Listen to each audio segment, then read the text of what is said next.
For the meeting. That is good. Okay, great. So now we shall begin. Sorry it's a bit late. So Samantha's not going to be able to make it. Paulette is doing a funeral out in Deer Lake, but therefore I recorded it so Samantha can get it now as well.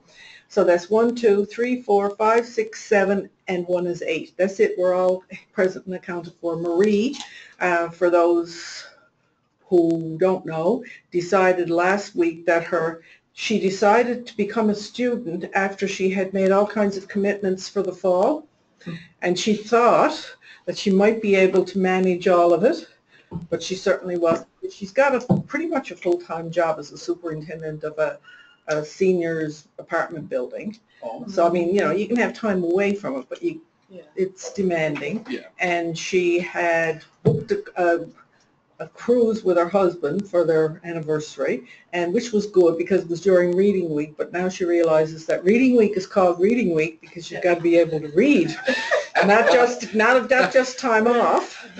And the other thing, she'd agreed to look after a child of a friend of hers who was going away for 10 days. Oh, wow. So she's, and plus every Friday she spends with a 100-year-old blind woman as sort of a support, just out of goodness to her. So Friday was gone. So she then realized she's not ready to study. That's valid. That's quite valid. When I started to see the things piling up, I said, my good God, how did you even make it for the time you made it? Yeah. I wouldn't have been able to no matter where I was, I wouldn't be able to take anything in. So anyway, so we're all here. Now, I thought, as we have said we will do, we're going to take the first part of the class. So this is going to be a shortened piece here because I want to do it in a different way, a larger piece with all of us on the materials. But what I am going to do is ask people I'm going to say two groups of 3. And I'm going to put you with people you're not normally with. So Dale, for you, who are you not normally with? Well, any of those. Okay, so let us take Dale and Taylor and 3 of us were together last week. Oh, three of you were together last week, and the 2 of you were together. Oh, Fraser is going to go in with a group. Don't worry about Fraser. Anna and Fraser and Sylvia. So, and Taylor and Tyler and Brad. Okay? Now, here's... Okay, sort of, kind of. Here's the first question. I'm going to ask you to look at Roxborough first today. Okay, we're going to look at Roxborough first in your small group, in your conversation. And with Roxborough's work, you're going to take, if you've got the physical copy of it or whatever you've got, or your notes, take a look at your notes. And if you wanted to say there were 3 things that stood out for you above all in what Roxborough was saying, just say it to one another what it is. At this point, it won't be the why. Just what was it that really struck you in what he had to say in that 2nd chapter, where he analyzes the generations and the stuff that's on the go. Okay? Okay? So that'll be first, and I'm going to give you there's 3 of you, I'm going to give you, say, 7 minutes, 7 to 8 minutes to do it. Got it? Chapter 2, Roxborough, 3 things that stood out for you. So I'm going to ask the 3 who are, the 3 who are not with Fraser to go out into the chapel so that there's not overlapping. The 3 here who can go together. And I'll probably float a little bit. We can go through the wall. Like Jesus. We do that here all the time. Through the wall like Jesus. Hi,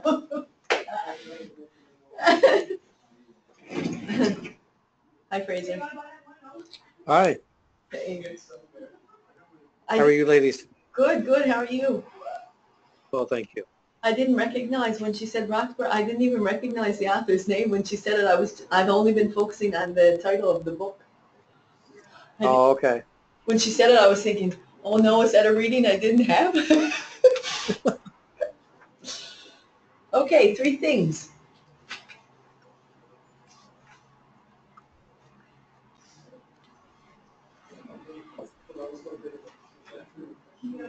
Well, one thing that stood out to me Yeah. was the very beginning of the chapter. He talks about actions Yeah. that provide a revelation of beliefs and motivations. Yeah. I thought that was a good way to capture that, because in reflecting on the historical trends over the past 50 years, Yeah. it does certainly provide that revelation. Yeah.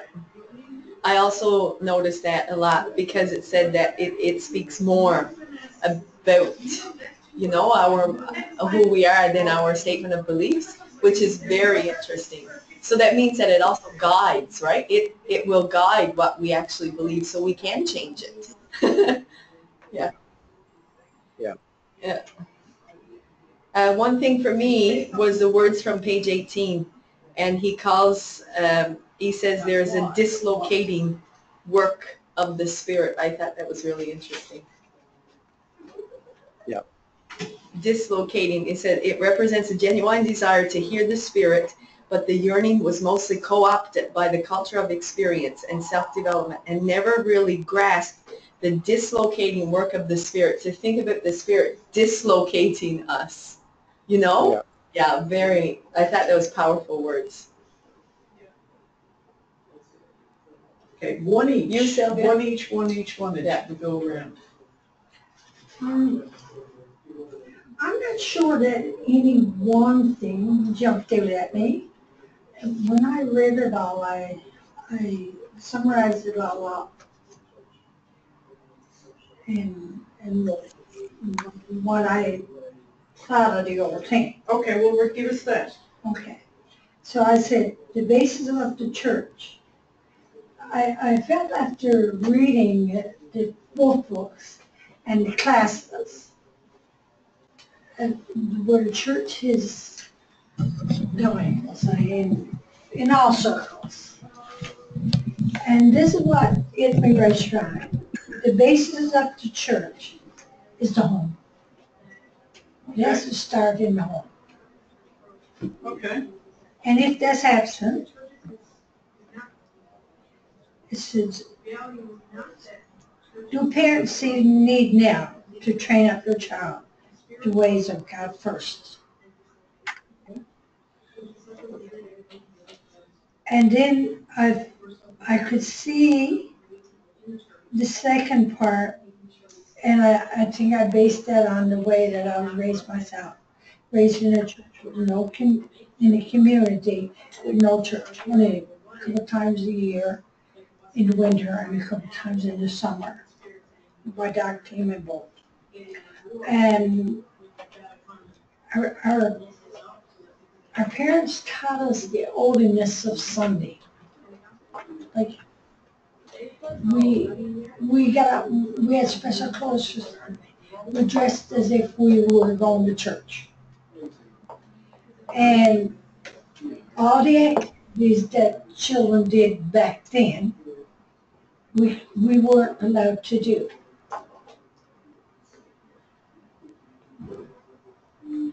It was all put aside until Monday. My grandfather, of course, everyone didn't bring wood. My grandfather ate Java shavings on Friday night, and Saturday night, enough for Monday morning too. And he always smoked a pipe. And there was never no money. Matches was just as scarce as everything else. Yeah. So he would draw line strips off the splits. For, you know the thing in those stoves used to slide back and forth? The damper. Yeah. And he would draw line strips off his splits for lighting his pipe through that. And he would get enough made Saturday for Sunday. There's one thing I was really foolish to me, and I still haven't seen any sense in it. And that was, we wasn't allowed to sing all the Christian hymns. it was in the day when country and western was on the radio. Hank Williams, Hank Snow. And you wouldn't let to sing those songs on Sunday. Just if you want to sing anything, you sing him. And that's the way I was raised. And then, when we got to the school, we went in, the first thing the Bible was read. Then the Lord's Prayer was read. And on Friday afternoons, it was a religious class, something like a Sunday school, whereby the teacher would give you pictures to color, pictures of Daniel and the lions. So you knew all those little stories, right? Okay. So that's where I could see just where my base, and taught prayers at night. I don't think I was any more than 10 years old, and I could remember all the 10 Commandments. You were taught all that, but we didn't have a church. So it began at home. Okay, so I want to hang on to that because that's what you started with, that's what you finished with. You've had a chance to say something as Fraser? Yeah, Okay, Fraser started. I'm going to check and see what this group, because we got about, I'm really going to try and keep this, because I Okay. want the discussion. Do you want to mention another one, Fraser? Yeah, the second one was, it places an emphasis here on the whole idea of fixing the church. Yeah. All the attempts that were made over the past 50 years, Yeah. Regardless of how it was labeled and regardless of the genre of effort, it all stemmed back or eventually pointed back to fixing the church. Yeah. And where this book seems to be going, it seems to be moving in a different direction other than fixing the church. So got a little bit of curiosity as to what that's going to be. Yeah, yeah, and I think, and just to expand on that a bit, because at the very end of the chapter then, it says after 50 years of trying to fix the church, now many Christians are starting to take a journey in a different direction, right? And that's where we are. It's like a good bedtime story, it ends the chapter that you want to find out what the next one Right, is. yeah, and I mean, like, it's totally unraveled, right? Like, all these things that Sylvia was just talking about, like, all of that's been unraveled, you know, like last week in the chapter last week, it's on something precious to us has been unraveled and it won't be put together again, but yet in there we have a remaking of something. Yes. So I think it's very exciting, but yet all of these 50 years of trying to fix the church shows how nervous we've been about getting to where we are. So as much as it's exciting, there's still that nervous, you know, I think there's still that nervous factor, but we've become tired of trying to fix. It's really interesting. I'll say this before the others come out, not because I don't want to hear them, but because I know they got another few seconds to finish up. Yeah. And that's that in my email today, it was, I got this, I joined on a bunch of sites for this course, with this course in mind, to see what is happening in the world where they're looking at ways of evangelization, new approaches and ways. Yeah. And every day I get 2 or 3 things that all ultimately, now that I've got an eye to see it, having read primarily Roxburgh in this piece, that so much of it is trying to fix the church so it will be what it was, or it's using technology to target the correct audience and to use software to have the most engaging worship. So that sort of sums up what evangelization, at least from the spots and place, and I took a real broad sampling from Roman Catholic through Baptists, through the United Church of Christ in the States, and then through just separate sites that are set up in groups of evangelicals. And basically that's what they're all about. Not all, but there's a lot that's about fixing the church. Yeah. Okay, so for those who just came in, I lost one. I'm like a mother hen now counting her chicks. I lost one. he paints, first of all, do you think what Roxborough is describing is accurate? That's the first Yeah. question, because, you know, lots of times we can just watch or, you know, read stuff and just sort of not take 2 steps back and say, okay, now he's saying all this, and while I'm talking to him, I'm nodding my head saying yes, yes, yes. But when I step away, is what this man is saying, proposing, is it in any way related to the reality that I know and I experience and what I think, whatever my church is, we've got Anglican, Roman Catholic, and Pentecostal here, does it paint an accurate picture of what's happening as far as I know? That's all you can judge it by. So, who wants to go first with it? I think it's painting the accurate picture of, like, in this bigger scope of things.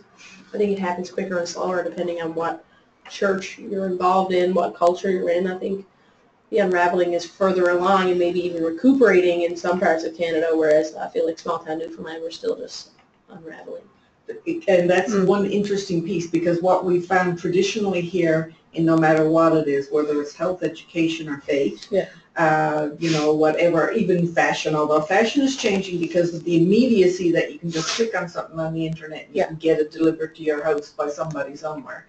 But for those bigger pieces where we connect with society, we traditionally have been somewhere in 5 to 7 or 8 years. In some spots, maybe as much as 10, but it used to be 10, but now it's getting more to 5 or 7 years that we're lagging behind. And as you said, Tara, if you're in a small community, depending on how connected it is to the larger world or what else is going on, it may be slower or it may be faster, but it's happening. So you think the unraveling is happening? Oh, for sure.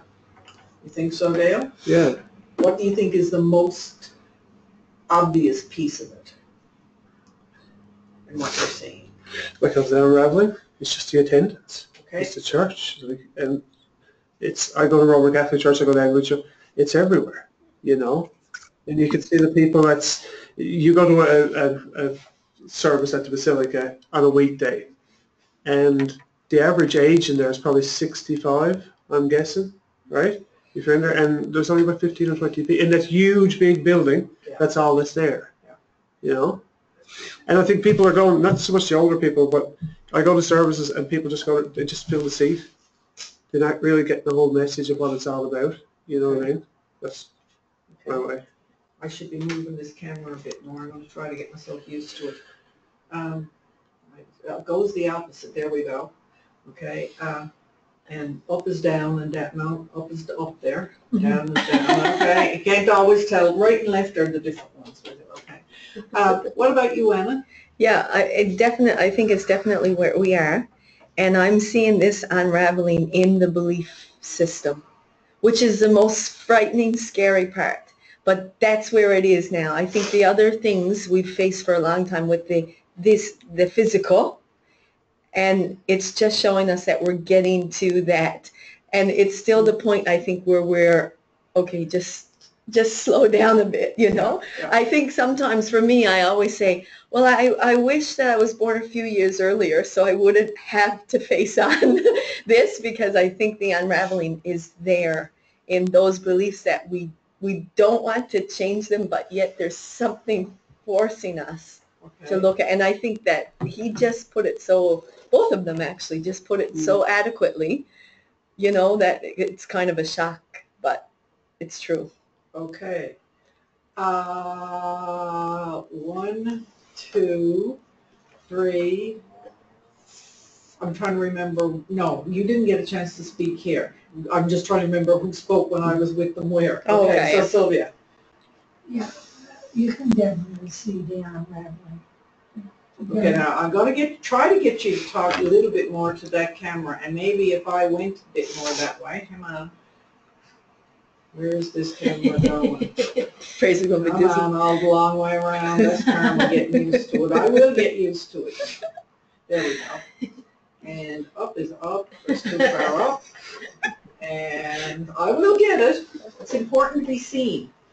Because I really think that we hear better when we see people. Okay, now Sylvia, you look that way and talk away. Yeah, you can definitely see the unraveling, but I don't spend much time in church here in St. John. But when I go back home, I always attend church regularly. And our church in St. Anthony used to be full. Full? Used to be full. And how And many now would you're that be? lucky. How much That would full would be be? about 120, 130, Okay, and now it's for 40. 40 people. Okay. And they're my age and older. Not, You're one of the young ones?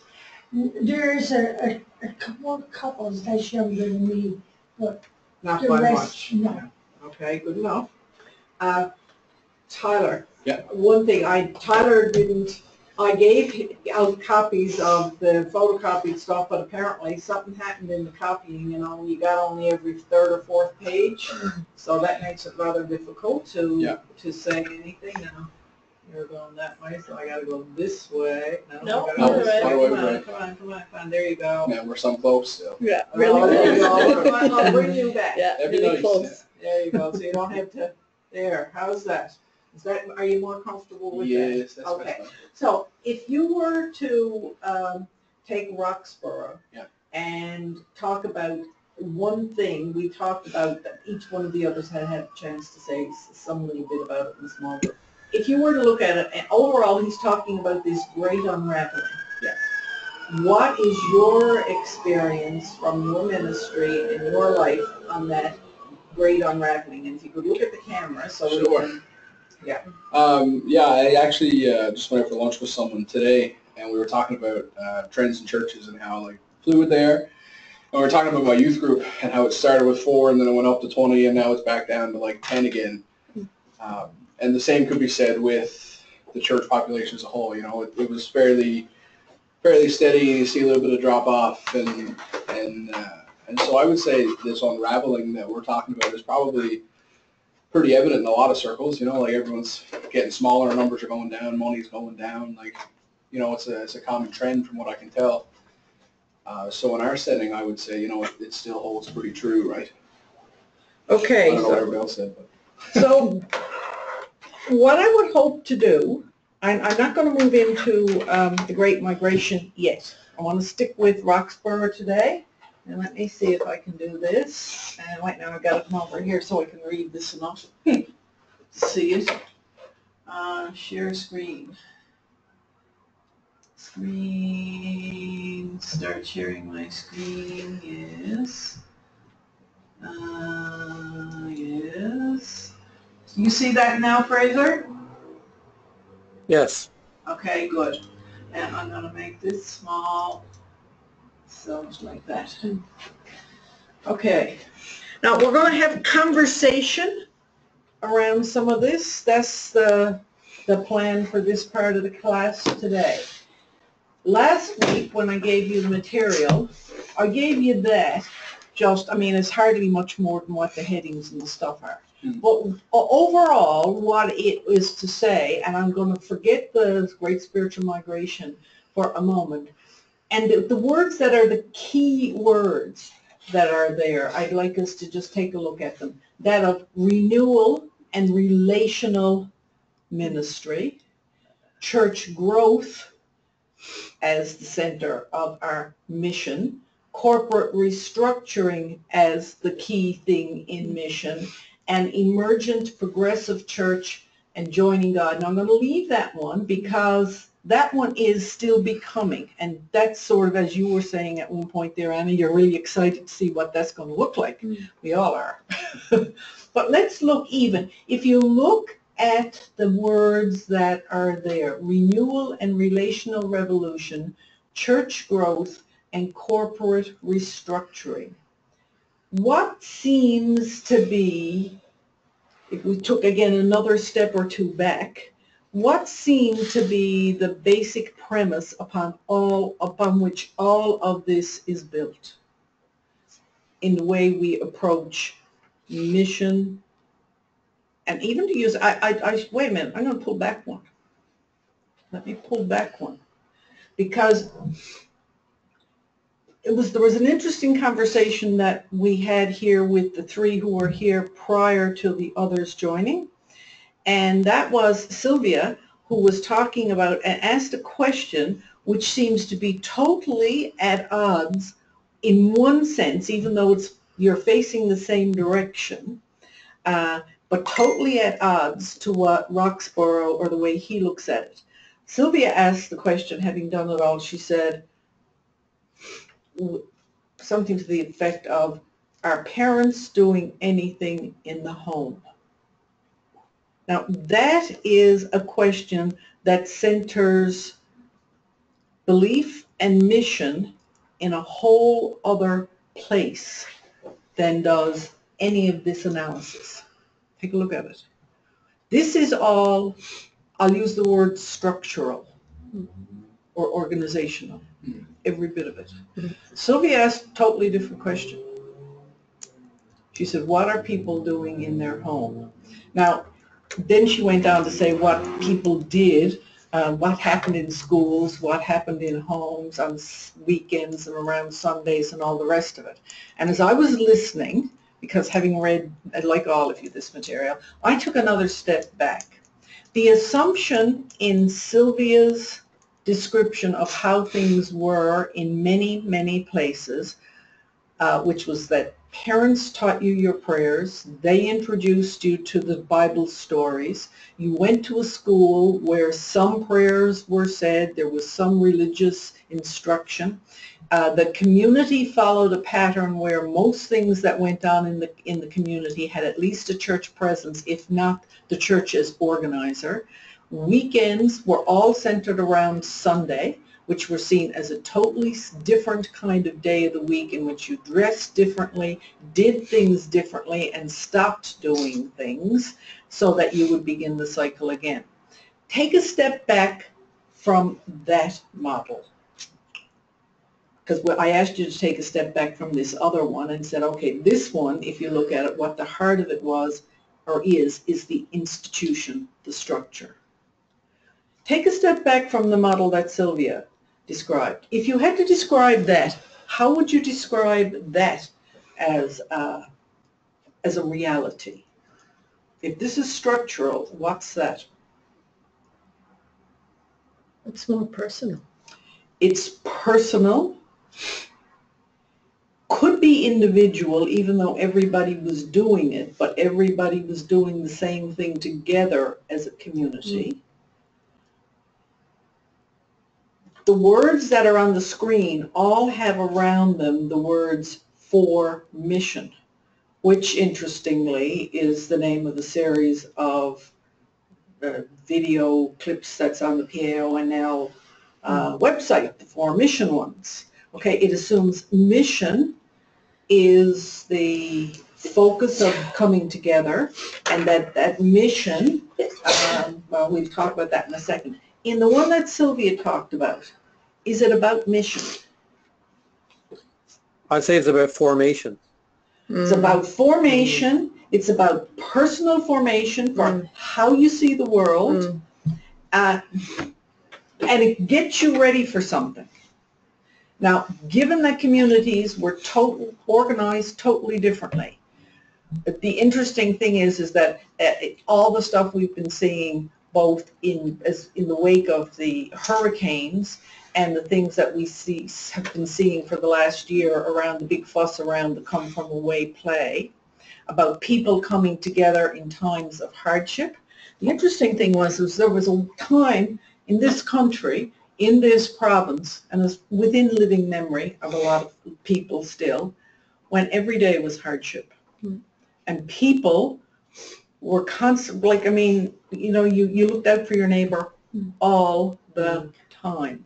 It was a different way of life than we experience today. Today, the communities that we're in, I'd be surprised, depending upon where it is you live in your community, if you went up and down your street, I would be surprised if you knew any more than, I'll say, 5 or 6 people there well. Would that be accurate? I would say, depending on the context, probably. Yeah, depending on the context, like if you're living in your home community or a Yeah. small Yeah. place and you happen to be, like if you're the minister and you're living right in the middle of the Yeah. community, Yeah. well, you will know people. Yes. But generally to know them Yeah. on the level of person as opposed to something else. Yeah. Yeah. I sat down the other night as I was thinking about this, and I went around the block in my neighborhood. So that's 4 streets, not big, my block's a little one. And as I went around it, I think I came up with 16 people that I know in that entire space. Mm. That's all, by name. And I don't know them really well, Mm. but I just don't. I only know my next door neighbor on one side of me, not on both sides. On one side of me in Portugal Cove. Yeah. Mm. And I've been able to around there for years. Yep. Yep.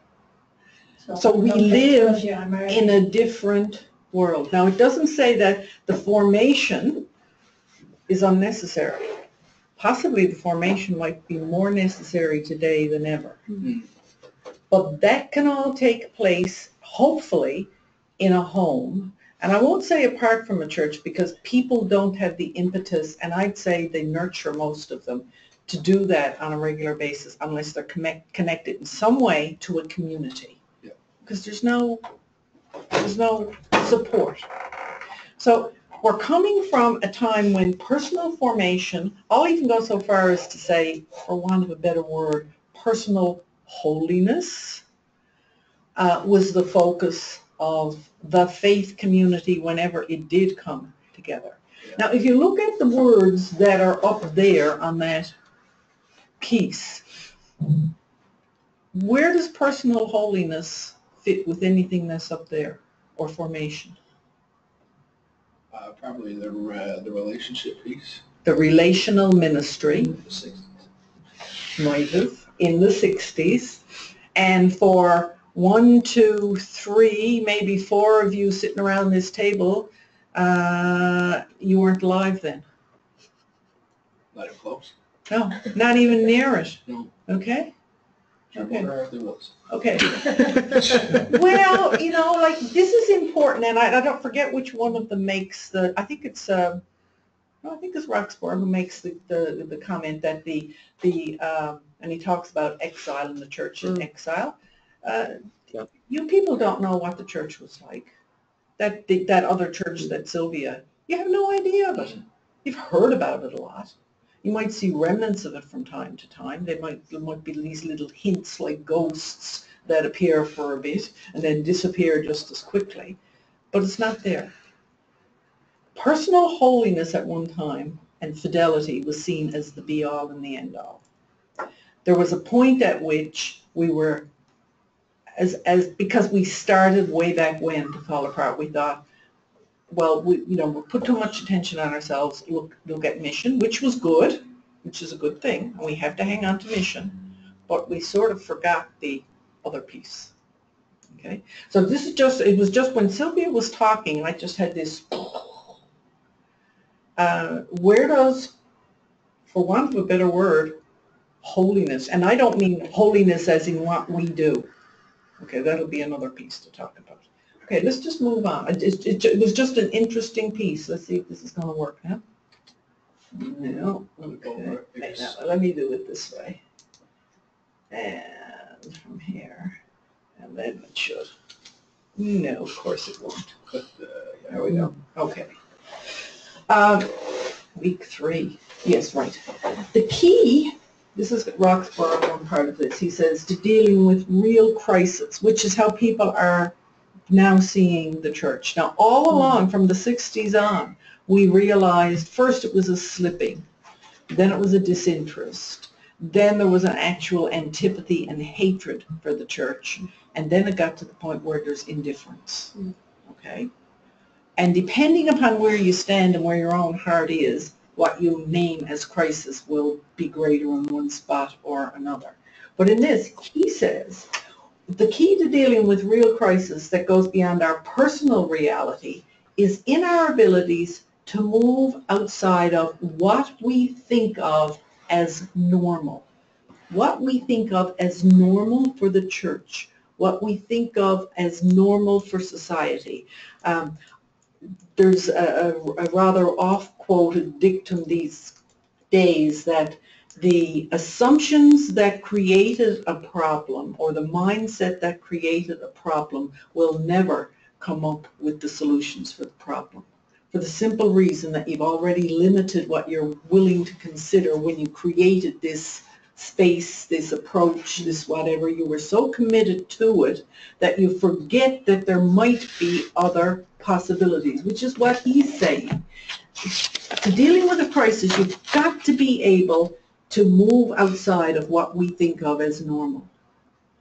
For people who've had a surprise death in their life, even one that's been prolonged, and there was everything centered around giving care to the person. When the funeral is over and there's no longer the focus on that, people are then called into a new normal. And usually for the first year or so, what you're trying to do is recapture what it was before the sickness or before the surprise or before the tragedy. And eventually, if you're lucky, you'll realize that's gone. I now have to rebuild my life on something else instead of trying to recapture what's been. So he's talking about this, and he says if the crisis is big enough, we have to reconsider the narrative, the actual story we're telling ourselves about how things should be, or we can be destroyed by the crisis. So if we think that the goal of our mission is to have a lot of people coming to our services, and they're not, if the numbers are declining, but we still use that as the measure of success, and everything we do is funneled towards getting more bums in the seats on Sundays, we will be destroyed, because that's not going to be the way it is. This is John Ralston Saul. He's a really critical Canadian thinker. I thought it was important enough to say it here. This is just a summary. We'll put the 60s, entitlement and establishment became the things that were constantly under attack. Entitlement and establishment. Anybody who's listening with whatever set of eyes, ears, and heart to the American politics these days, there is so much discussion around that whole notion of entitlement, and depending upon whether you're Republican or Democrat, what you think of as the entitlement is different and the establishment is different. Trump said he was going to drain the swamp. In other words, knock out the establishment. And, whatever he's doing, he's got enemies on both sides. So even though he's in some ways, he is another kind of catastrophe. It might shake the people enough to get them away from their old story, as John Ralston Saul says. So establishment and entitlement, many people at that time, because there was so much social movement going on at the time, the two biggies that captured most of world attention, and there was a third one simmering that didn't come through for a number of years, and that one was the Cold War, which had been a reality for a while. And that was about entrenched positions of governments. You had the civil rights movement in the States, and you had the war in Vietnam. And because there was so much energy going into it, the church said, as the church people often do, let's look at what's going on in society and see if we can capitalize on what they're doing, bring it back into our place, and make it work in our space. Now, hold on to that thought. Because that's what they were doing, okay? The focus of many suburban Protestant denominations wasn't, however, on that, but on the growth of congregations. So you started to have a split. At this time, back in the 70s, the civil rights and peace, longing for justice and social transformation, in my own denomination, Roman Catholicism, created a whole awareness, particularly in Latin America, wherein there was an attempt by the church to create small groups of people who would reflect on the gospel, and then from the gospel say, given the story of the gospel, where should we go? Where should we go? What should we be doing in our faith as a response to the gospel? And the interesting thing was, you know how my church the institution of my church responded to that? It condemned the people who were writing about that, the liberation theologians, put them as persona non grata. They were not to teach or to speak in the name of the church in any church institutions or universities. And those priests who were involved in it were told to get out, and if there were bishops involved in it, they were told to get out. That's not your work. Your work is to keep people holy. Let other people do that. Okay? Because we had a story, we had a thing that said, this is who we are, this is what we were about, we cannot think. And they did not see the unrest in society, which was at this time militant about many things. In the 60s, there was a lot of militancy, a lot of anger, a lot of destruction. People died all over the place. And the church was afraid of it. So it stepped back and says, no, you're not, hands off, do nothing. Do nothing. We can't get caught up in that. We can't get caught up. At the same time that there was a whole segment of the Roman Church doing that, there was a whole understanding in the suburban denominations.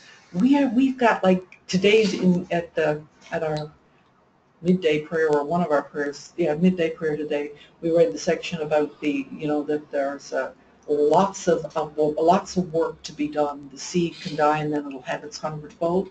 Well, the Protestant denominations felt that the hundredfold was to fill up these churches.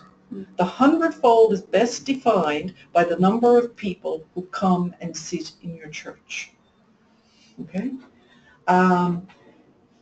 The focus then seemed to be mission, but mission was not seen as necessarily outside of us. It was seen as inside of us.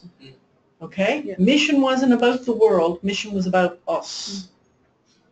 And ultimately, people, in a sense, wanted to reform, but they didn't want to reform society. They didn't want to reform their own lives. Didn't want to reform any of that. The reform was for the church. And in one place, it took one form, and in another set of denominations, it took another one. Okay. Elements of that were the charismatic, renewal, ministry of the laity, new ways to reach out to the culture. To do what? Bring them into church. Bring them into the church, right. It's really amazing the amount of energy. I mean, I was active in the church all the way through all of that. I can't tell you the hours that I spent doing this type of stuff. Thinking this was it. The radical revolution was certainly to move away from the establishment at the times. Relational ministry, small group focus, and one of the biggies, the application of psychology to the healing ministry of the church moved in big. Now, in some ways, that doesn't seem to be a biggie for us today, because we are so used to hearing about Jesus healing us from all our, personality traits, and Jesus wanting us to be worry-free, and Jesus wanting us to be debt-free. If you listen to people like Joel Osteen, and God's will for everyone is that they'd be rich and have jobs and all kinds of stuff. But they've taken part of the psychology, part of the gospel, and part of the heart of people, and put it all together. Try to look for something. And the whole notion of the beginnings of the greening of the church happened then too. Okay. One of the things I want to ask about this whole thing, and I guess it ultimately goes back to, do we want to reform something, or do we want conversion? If you look at our story as a people of faith going back over 4,000 years, both as recorded and handed out to us in Scripture and in our own reading of history. It seems when things have gotten wrong in our institution, The words we've always used are reform, okay? The Reformation, the change, the whole piece of it, to improve it by getting rid of its faults, get rid of the unacceptable habits, reorganize, improve the way we change things, and try to individually improve ourselves. If you look at that, where does the source of power for that come from? Or where does it need to come from for that kind of reformation? If I said to you, I want you to improve your eating habits, your sleeping habits, your spending habits, your technology habits, comes from you. Look at the reform. Everything we do that's going to center on reform. The message just goes to your audio connection has been lost. Oh, shit. Not good. Okay, let's see what we can do here. How that happened. Everything's in, everything's in. Obviously, Fraser, you can't hear us, can you? Nope. Thank you. Okay. Okay, let me go back to the rest of it. Oh, shoot.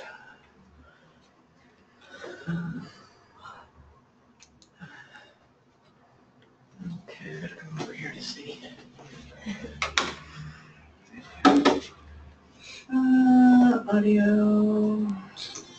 Audio, microphone, display, audio. Microphone seems okay.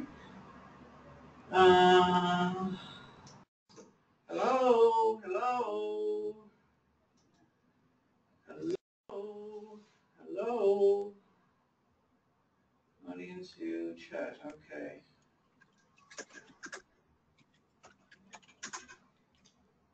Still on my face. Yeah, it is.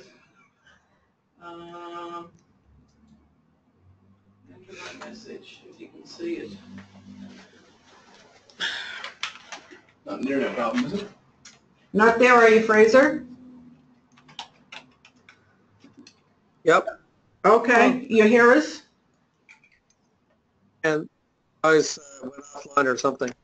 Your network connection has been reestablished. Okay, we lost it on the network. Okay, and it's back again. Great. I don't know how much you missed, doesn't. They still there? Movie mouse up or something. Yeah, I think it's this door. Okay. There's something there to Jim. I don't know. I didn't think so. Are you still there, Fraser? You move the mouse straight. I am. Okay, good enough. Okay, so in the whole notion of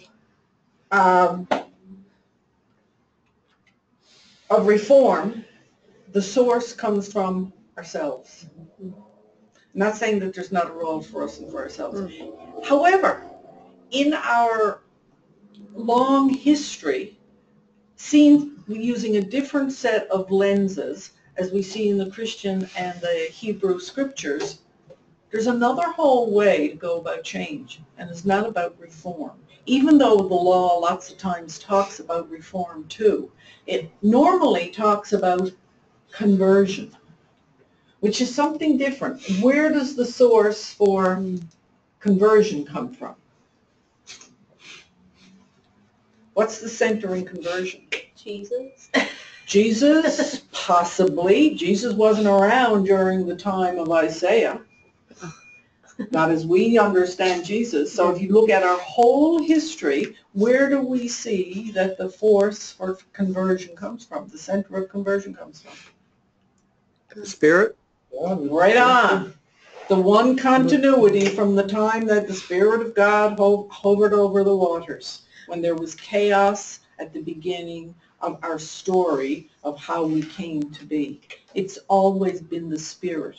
And usually, God bless the Spirit comes to us in the most unexpected and often dramatic and sometimes subtle ways. It's usually not we that initiate it. Very few of us want our lives turned upside down. We might say we do, but what we really want to do is hang on to it, but get rid of some of the little bits around the edges. So conversion is about something completely different. And when we don't get the subtle messages, it seems that God doesn't give up on us. Sometimes it'll be, if you take a look at our stories in the Hebrew Scriptures, sometimes it's about physical things, that lack of them, that wake us up to the fact that we're really not all that self-sufficient. Sometimes it's a change in the worship. Sometimes it's a change in the governance. Sometimes the whole bit got to be leveled. Everything is leveled. You don't even stay in the place anymore. You get taken away. You have to run away because there's nothing to eat. You get mashed out, and God is ready to start again. In most of the stuff that's reform-based, we're at the center. It's about reform. It's not about conversion. Just an observation. Now, in the dictionary, it talks about alteration or change, changing of somebody's beliefs, conversion of the sinner to God. The heathen are converted when they abandon this and embrace Christian faith. These were some of the things the dictionary gave. And I put in down at the bottom of it, however, what we're called to most of the time in Scripture, when you really look at it, when Isaiah has God speaking to the people and they're saying, look, we're giving you all our best rams and goats. We're giving you the best of this. We're giving you the best of that. What do you want? And the thing comes back, you got to change your heart. You got to change your life. You got to look after the widows, the orphans. Stop all the foolishness. They're frills. It's not interfering with your life. These other things are life changes. Get into it. Get with the program. But it's not the one that we normally come up with. So it's that change of heart, way of life and values. And to be honest, I don't know how many of us are really up for that. You know? So reform, Yes, Fraser? reform seems to be more extrinsic as opposed to conversion. It's more intrinsic. Totally. And reform seems to be, even based on the historical survey that Roxburgh did, the reform seems to be more of a human effort as opposed to conversion, which is more of a divine effort. Right on. Right on. You missed us talking about that, and that's exactly what we're saying. Do we want to be more us-centered, or are we courageous enough to open ourselves up to the unknown and to what it is God might be calling us to? When we have absolutely no idea what that is. Just like the Israelites had no idea when they finally got rooted up enough to leave Egypt, to head off, they had no idea what it was they were going to. Because the land that was their promised land was inhabited by other people. It wasn't like a big wilderness waiting for them to come into it. I mean, they didn't know. And I think we're at one of those unknowing times right now. By the way, I'm going to say this, and if I don't do it, I'm looking for one of you to remind me. I found on YouTube, somewhere in the last little bit, a conversation, believe it or not, between Roxborough and McLaren. 25-minute conversation about 8 years ago. So, and these books have been written since. I just had a chance to sort of like take little excerpts here and there. I didn't sit and listen to the whole thing, but it might be an interesting thing to look at. It just, I was amazed. Anyway, and so that's neither here. So you wouldn't say that reform is an offshoot of conversion that God started? I would say that if we start with reform, we're going to start with us and we're going to end with us. I'm going to say if the work of conversion, real metanoia, real change of heart, if we were willing to say, you know, we don't know what it is God wants of us as a community. We don't know where we're going to be called, but we're going to be open to it. And once we get some clarity as to how we even discern what it is God wants us, anything that's in our way, in our structures, we will reform, but the reform has to be about something bigger than us and bigger than just mission. Although mission is important, it has to be about where is it God is leading us. Yeah, reform is almost a byproduct of conversion. It is. It may be a mechanism of it, but we have gotten to a point in our society, and when you look at the restructuring that you look at in the 90s, it's another way of saying reform. This time the restructuring is about just the organization itself, where we think we have the answers. Yeah. And I mean, that's not to in any way say that we don't look at the wisdom of the culture. We do. And we have to learn that. But we also have to know that some things are not really about any of that.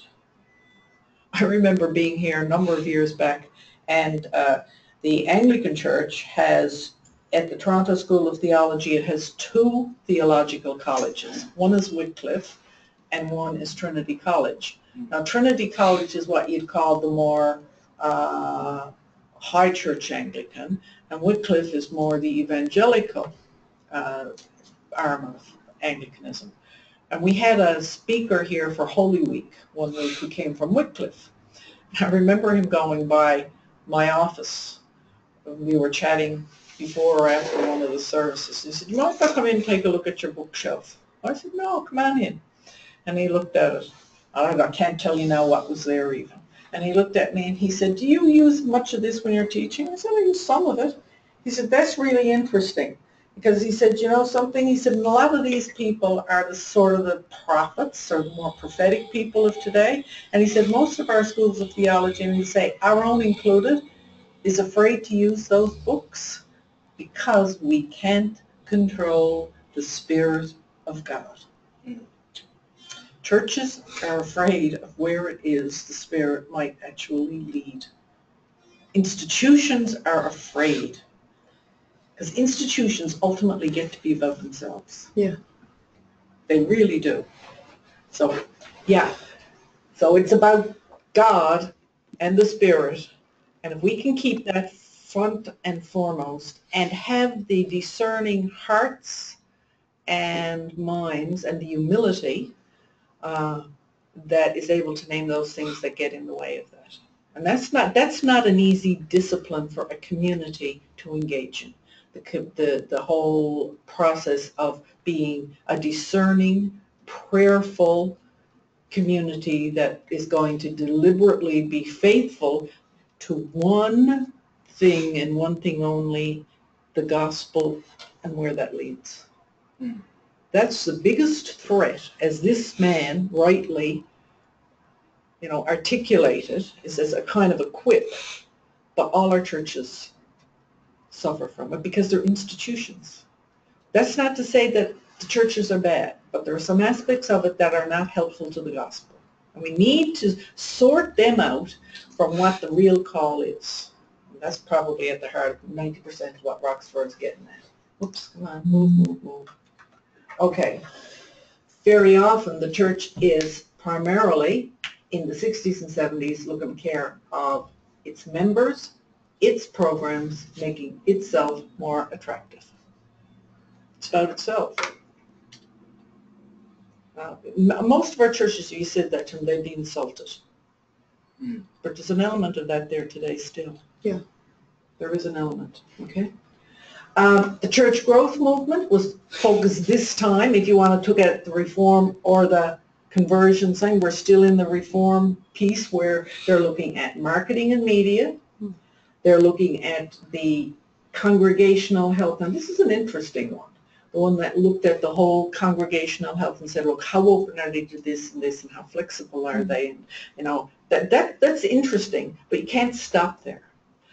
So a lot of work done with that, the social findings of social science. And then ultimately, the charismatic movement. And the sad thing about the charismatic movement and those who listen to the Spirit of God is that the minute they become mainstream, they become disempowered.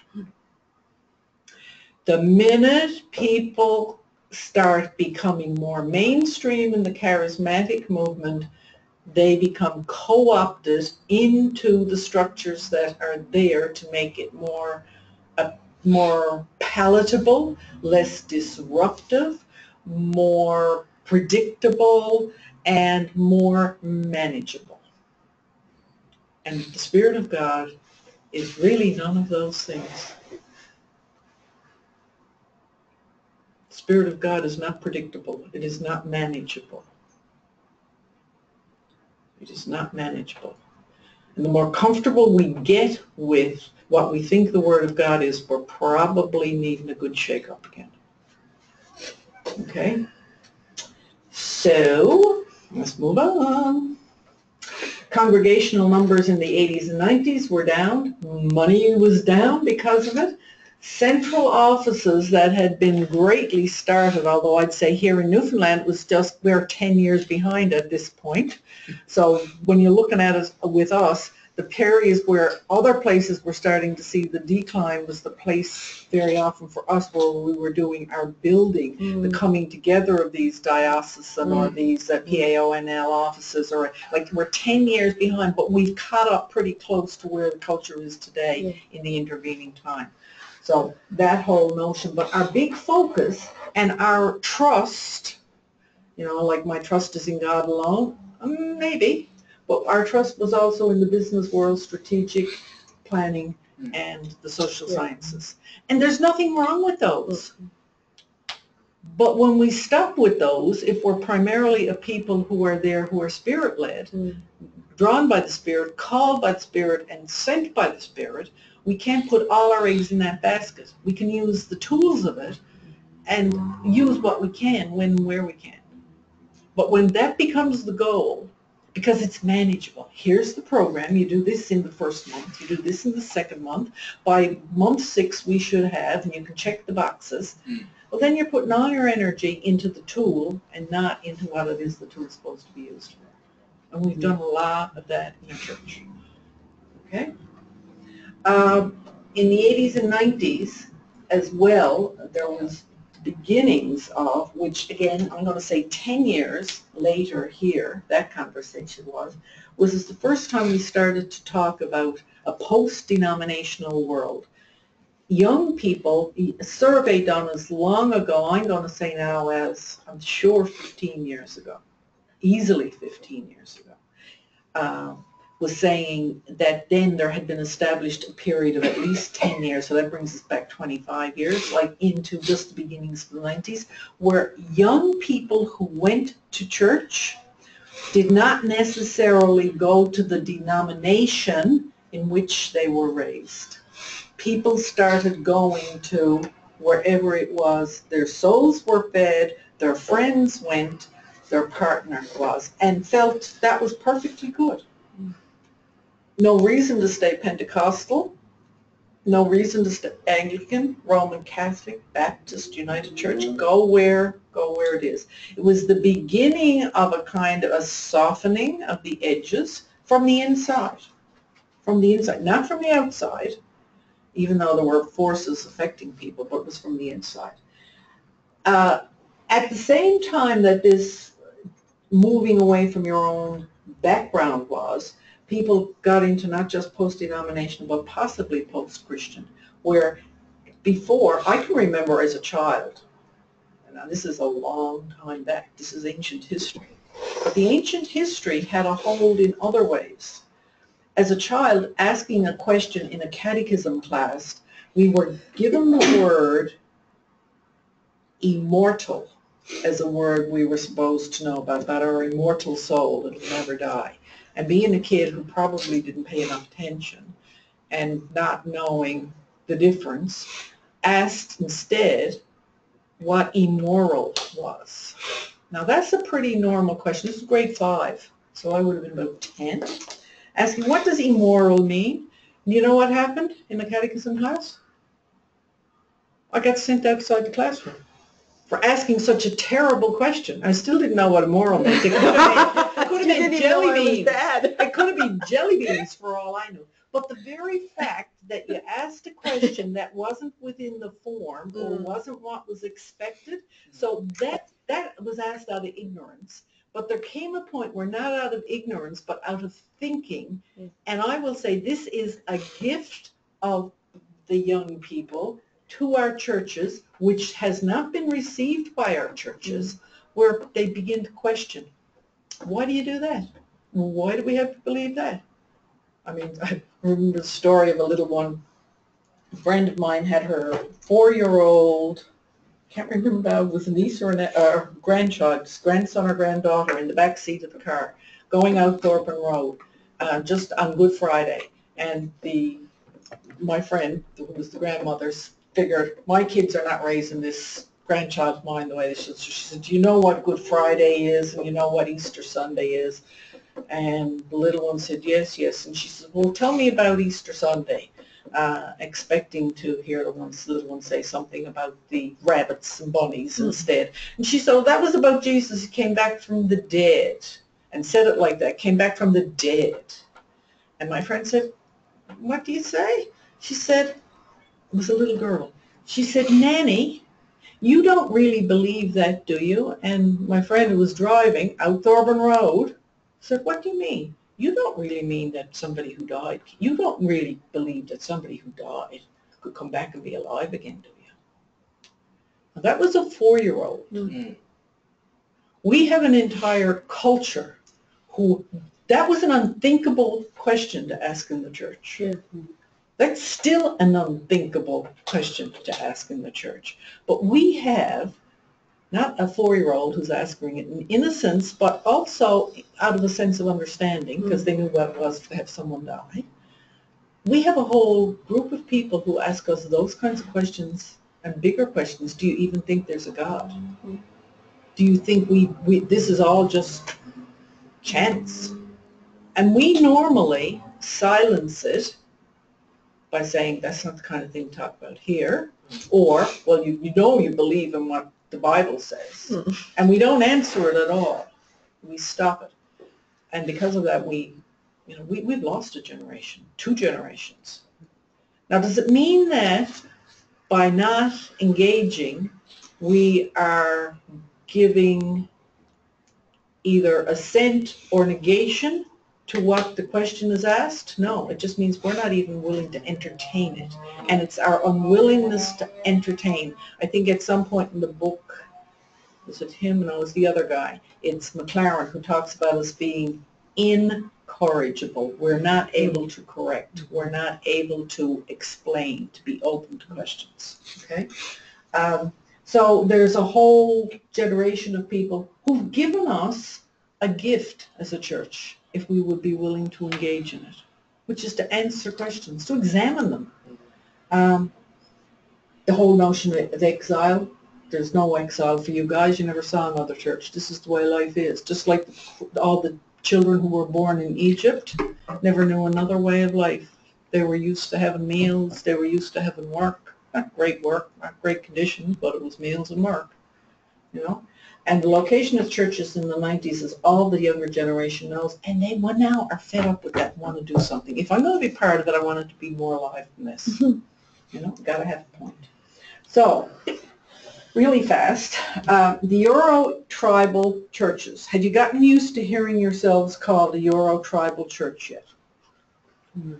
I have to say, every single time I hear it, I still go, I dislocate. I don't want to admit really in my heart of hearts that we're part of a group that are quite tribal in many ways. And there's good stuff about tribal, but there's also very alienating stuff about it. From the 2000s to now, lots of experiments in worship and in structure. Phyllis Tickle, real interesting woman. She has a basic theory that says about every 500 years or so in history, you have a massive upside down and the old stuff doesn't just die, it goes down in a blaze. It's not a quiet, peaceful death. It's a massive, destructive thing. And out of the ashes of that, something new is born, something that would never have been predicted. And she says, if you take a look at what happened in the church at the beginning, go about 500 years, is that the fall of the Roman Empire, the very thing that carried the church, barbarians took over and smashed her all. Then, and around the year 1000, that unity of belief that held East and West together and all in Christendom shattered, and the Roman Church became something totally different, or the Western than the Eastern Church. Around 1500, again, the seam of supposed Christendom was rent, depending upon, or it was, broken open by the Reformation. And we're now in another one of those times. This is it. This is who we are.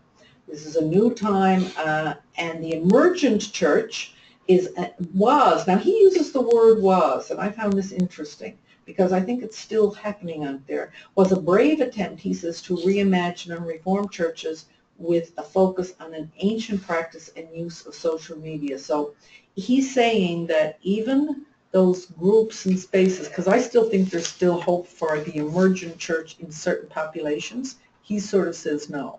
He's seeing it as a was, not a will be.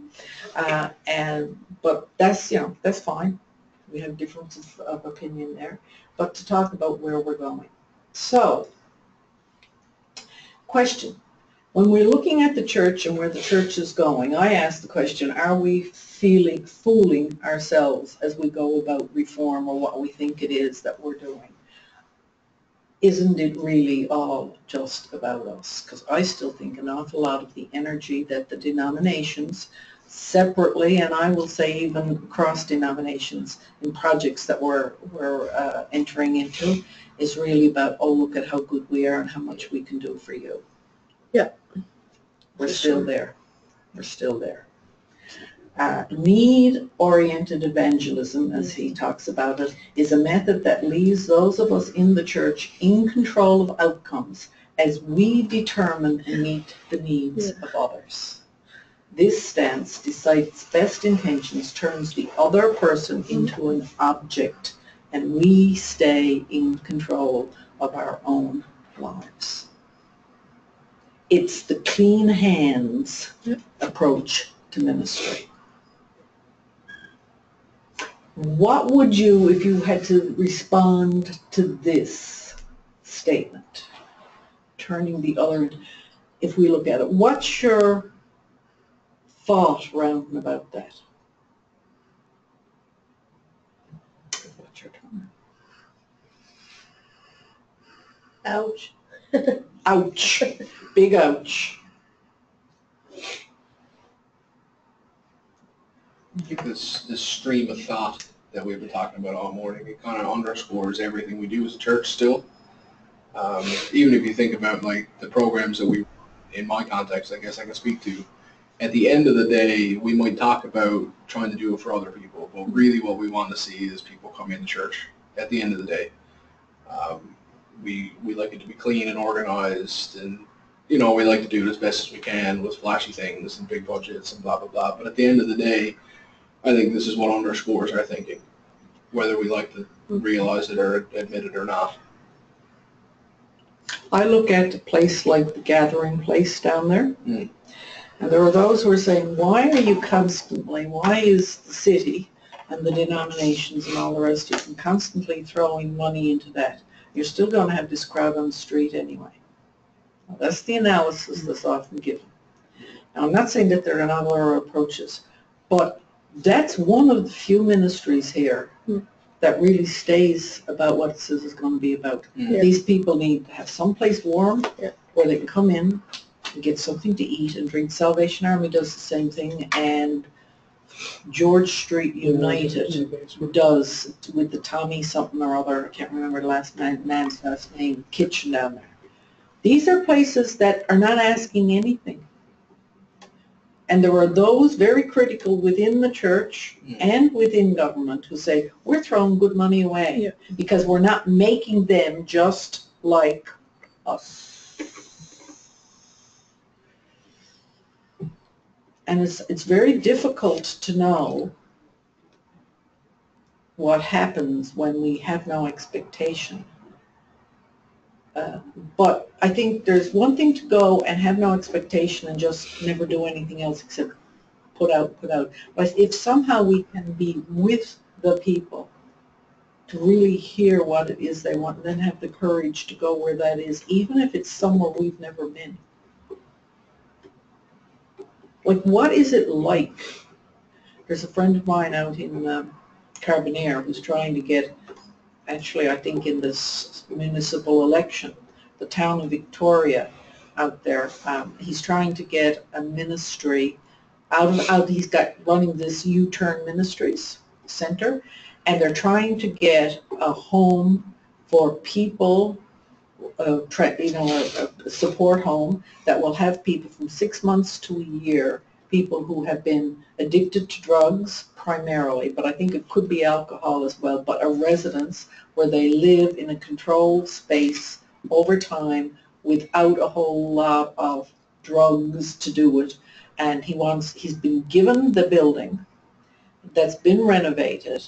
Fellow wants, I think they've already passed it over, and the town doesn't want it because they don't want those addicts in our space. The fact of the matter is for them to even get there, they have to be 6 months 6 months clean, okay, just to make it to there. And they usually come there right straight out of jail or some other space or place like that. And they're right now, along with their elections on the 22nd, people in the town of Victoria put this up for a vote. Now, he's really upsetting the apple cart there. And he's saying, all we're going to do is give them this space. We'll have the services there, but we're going to let these people take the lead about what they're going to do about the rest of their lives. Why Victoria? Because that's where the building is. It used to be an old age home.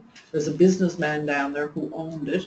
They renovated it about 8 or 10 years ago. Then they made the big switch over to the new Carbonair long-term home. This was there. He said, I could sell this, turn it easily into apartments, but this businessman says, I'd rather give it to the community because he said there is such a high percentage of drug addiction out around Conception Bay.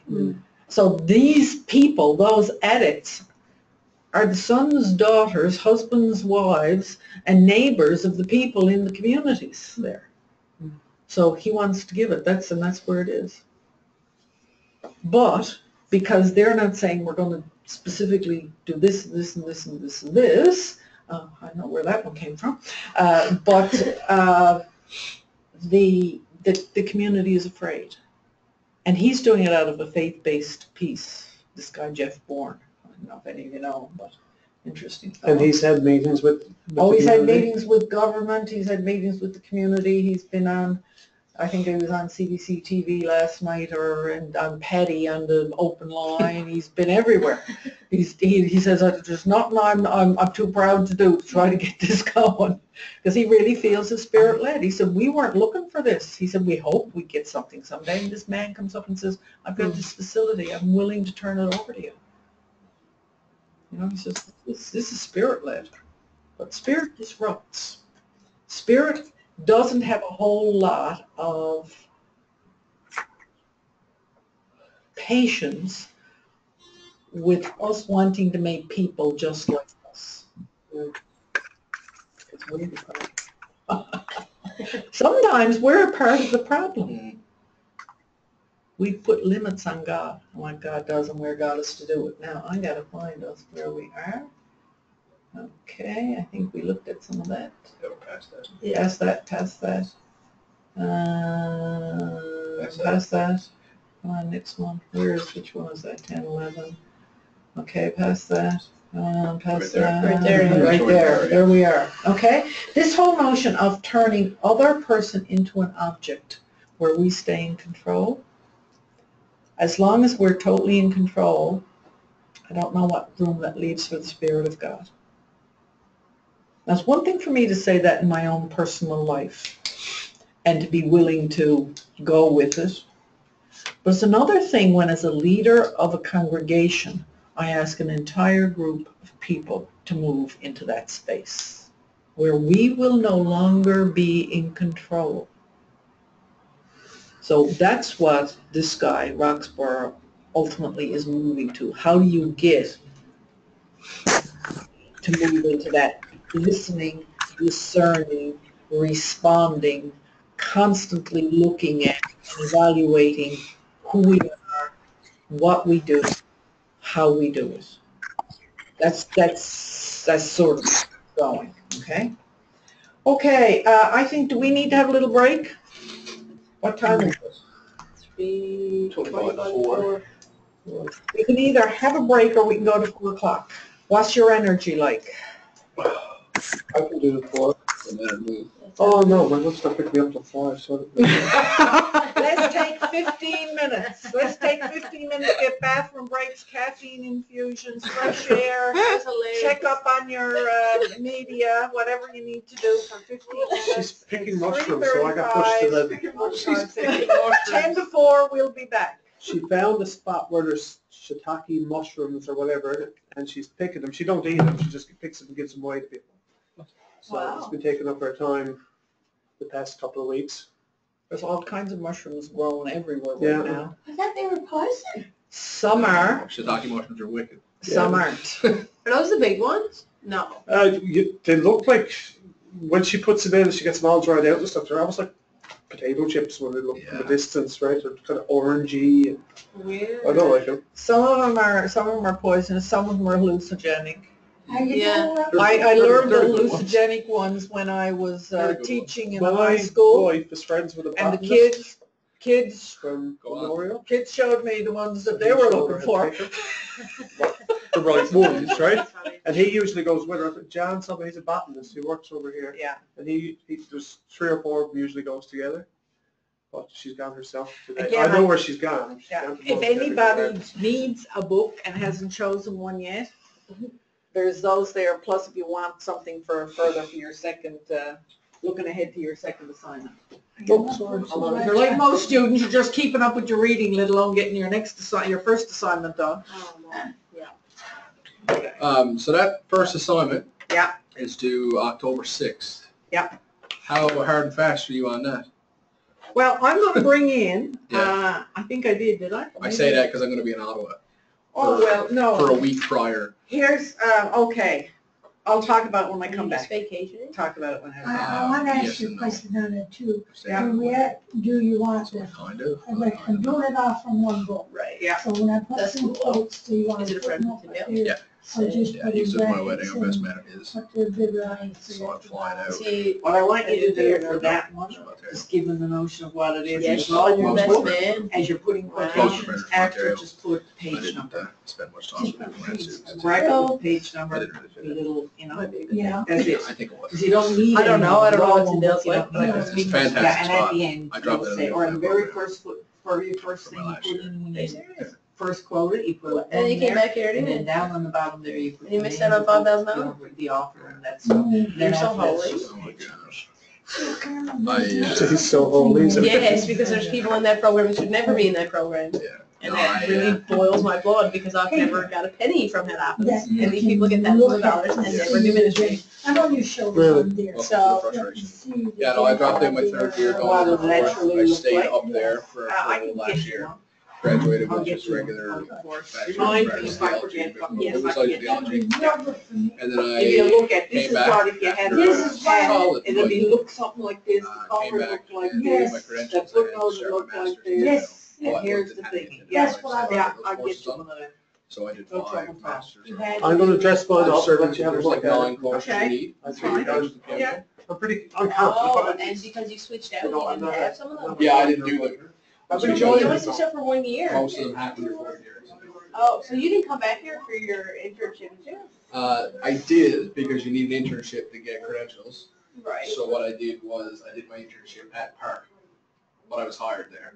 So the first one was technically an internship. So I stayed up there. Okay, so you I challenged the lucked system a little out. bit. I tend to do that. So I did my 4th year in Toronto, and then I moved back and wanted to get credentials. You know what? That's, So I started my master's and 5 courses on. So I only had to do 5-year finish. So there was a job open.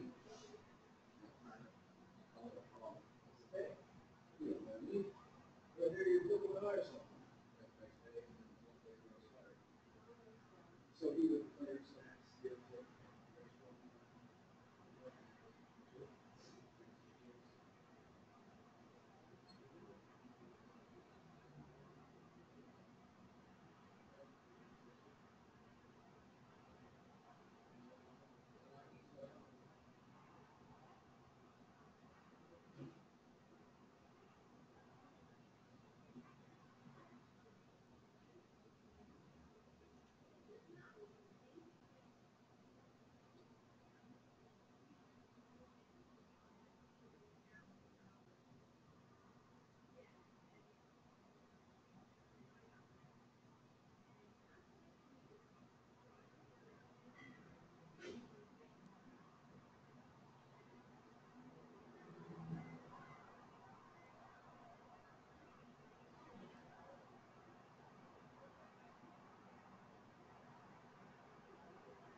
I heard anything, David?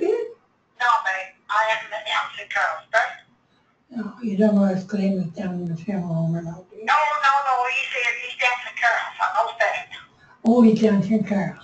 The guy put the church down St. Carol's Okay. for today, and tomorrow, driving the family service tomorrow. They got the funeral changed to Friday now. Yeah.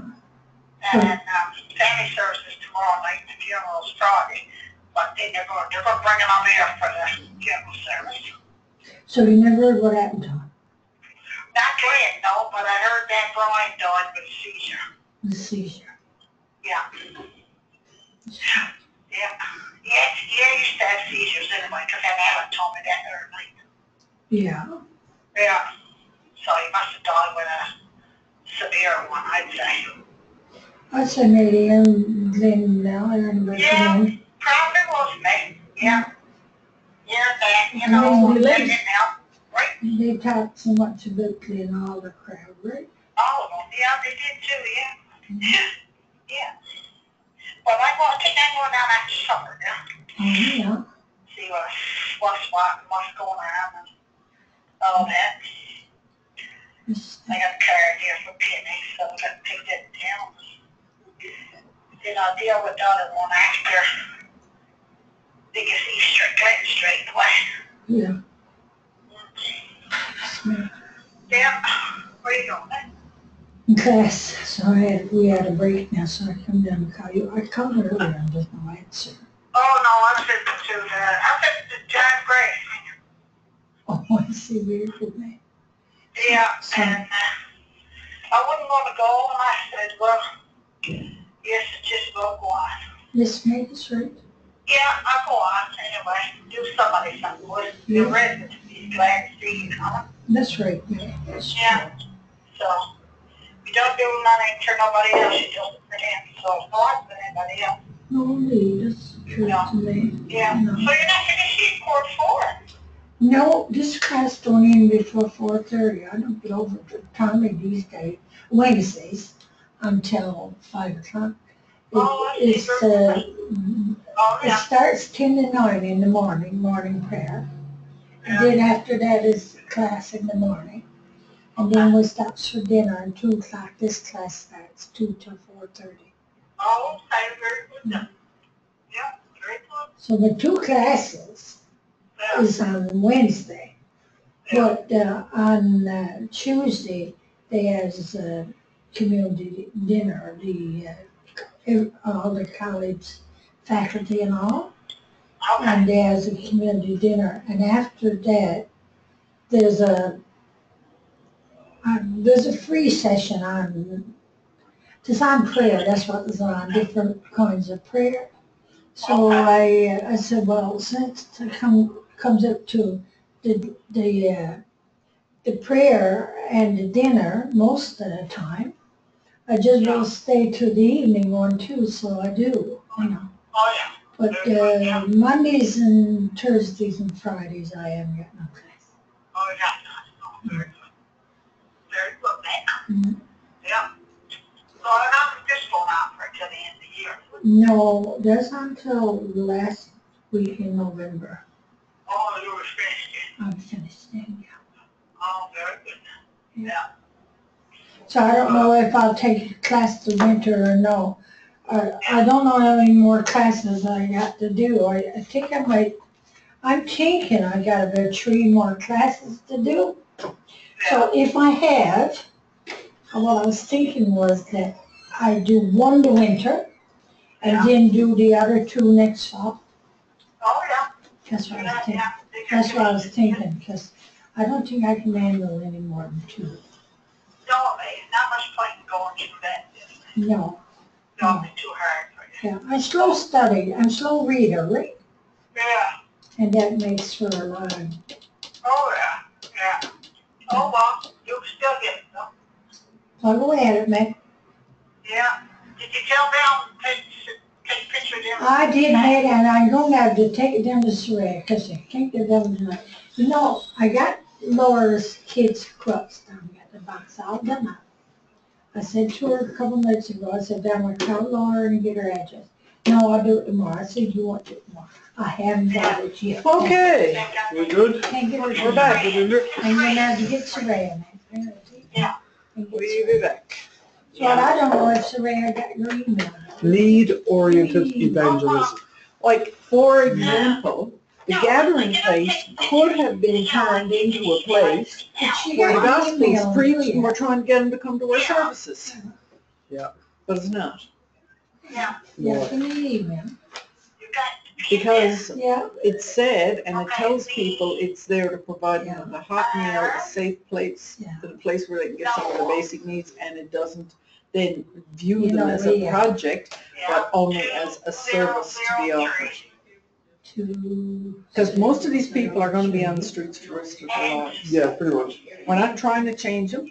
Not saying that there's not a role for other agencies or even for us if we take it out, but then they have to want to come to us. Downtown called International Flavor. Yeah, it's the attraction. No, I haven't been Well, there. yeah, Yeah. part of Well, that was the the attraction, thing, but also yeah. part of it is like some- I never gotten it. Yeah. Okay. What's that? It's not about us. It's like I think really there's definitely flaky an and opportunity. dessert. Comes in little squares. It It's tastes only something that's baklava. a recovery Baklava, situation. yeah. Everything Oh like my gosh, There's it's so definitely- good.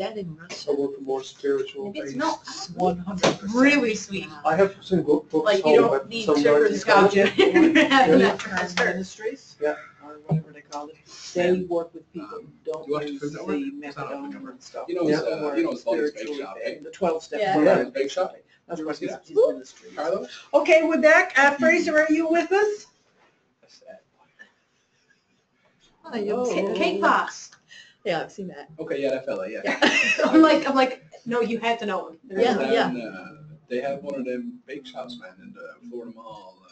That's working, food is court. this working? Knows I never had. Perhaps. Eater You business. tried it?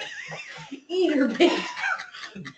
That's a Not new that they're feature. saying we don't have, I never had Narbit. I What's never that thing- had. what's the thing called, man? It's got a little, Fraser, Yes.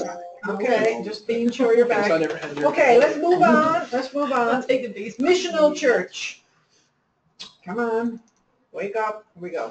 Formed in the 1990s, it was taking a little nap too. It needed some caffeine maybe, a boost. The gospel and our culture movement. The language of missional became the hot church word, informed primarily by the writings of Leslie Bingham. Okay, I did a little bit. He's an interesting kind of a fella, but anyway, he's kind of. So, where culture wars had divided the churches around issues of what is really the truth, what do we absolutely have to believe, who are the people we can have with us, and what can and can't we do in our lives, and what way is the right way to worship, where all the focus in many churches, all the fights, all the energy is around that. This seemed to bring all that together and said, none of that really matters if we're going to be, instead of focusing on that, we're going to focus on mission, okay? And as he says within this, these diverse perspectives were brought together around a common desire to reframe the church's identity for God's mission, not about our worship, our belief, our holiness, but God's mission. Okay? Not that any of those other things are wrong or bad, but when they become the center and they take the place of God's mission, I suppose you could even say they become like false gods. Yeah. You could say that. Yeah. Now, if you said that to lots of people, you'd have a war. But, you know, it could be. You could make a case for it. However, now this is the one that got me because when I started doing research for this, I was looking at so much of the missional church stuff, the messy church, sticky church, all those different types of things. And they're still good, and they have a place, and there are some groups who are going to respond really well to it. But as he says, and he's right, however, the movement soon got redirected back to having as its real impetus the mission of fixing the church. The focus was still on us. See, South River Pentecostal Church is fine because look what we're doing. It's again like it. We have, and it's really hard in this day and age for us not to be self-conscious and wanting to be successful in tangible ways that you can point to. It's like the hardest thing. Pardon? That's like the hardest thing. It is. And whether it's a false you that you create and put up on Facebook, whether it's your church yearly report that makes you look like, wow,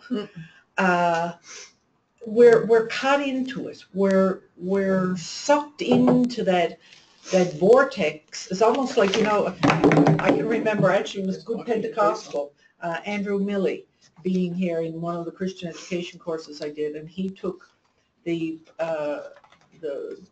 huge popularity of shows about vampires, and he used it to try to figure out what's really going on there. And in many ways, and he did a whole program of Christian education using the vampire-y theme. You should get in touch with Andrew Milley. He's got it on. I know, because I taught a number of years ago.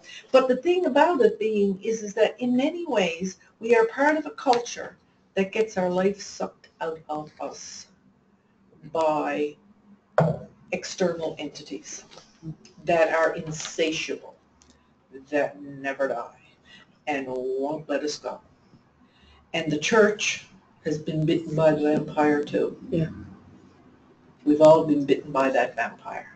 We want only our best fictional selves put out there, whether we're individuals, we're a family, we're a town, we're a country, we're a church. We find it so difficult to admit the fact that the totality of who any of us is has light and dark.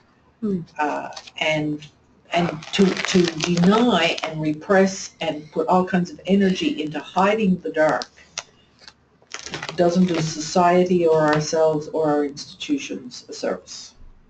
And that's why, again, like I as I said, as I took my step back from the readings and just reflected on the whole notion of reform and conversion, we need to learn, again, to be compassionate and tender towards our own faults, failings, darkness, because if we're not, we can't be it to other people's faults, failings, and darkness. Still, at the bottom of it, we end up judging them if we don't embrace. That's why Jesus says you've got to love your neighbor as yourself.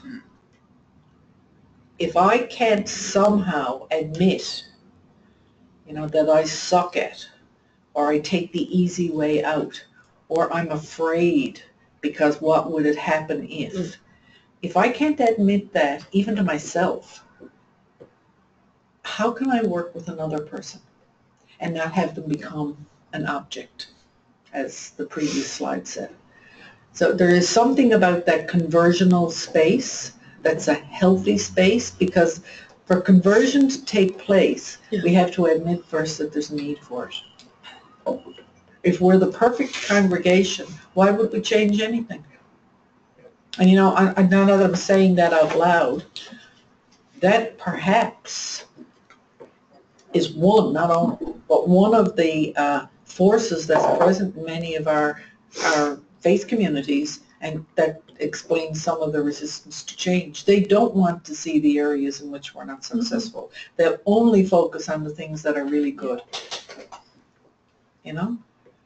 And we don't want to be, sad sack Sallies, just moaning and groaning all the time. But there's a healthiness in. The people, to be honest, as a lay person in my church, I have the greatest of compassion for those in an ordained ministry, because whatever we say we do, we hold you to a standard that we don't hold ourselves. You're not allowed to be human. You're not allowed to have weakness. You're not allowed to have a fault.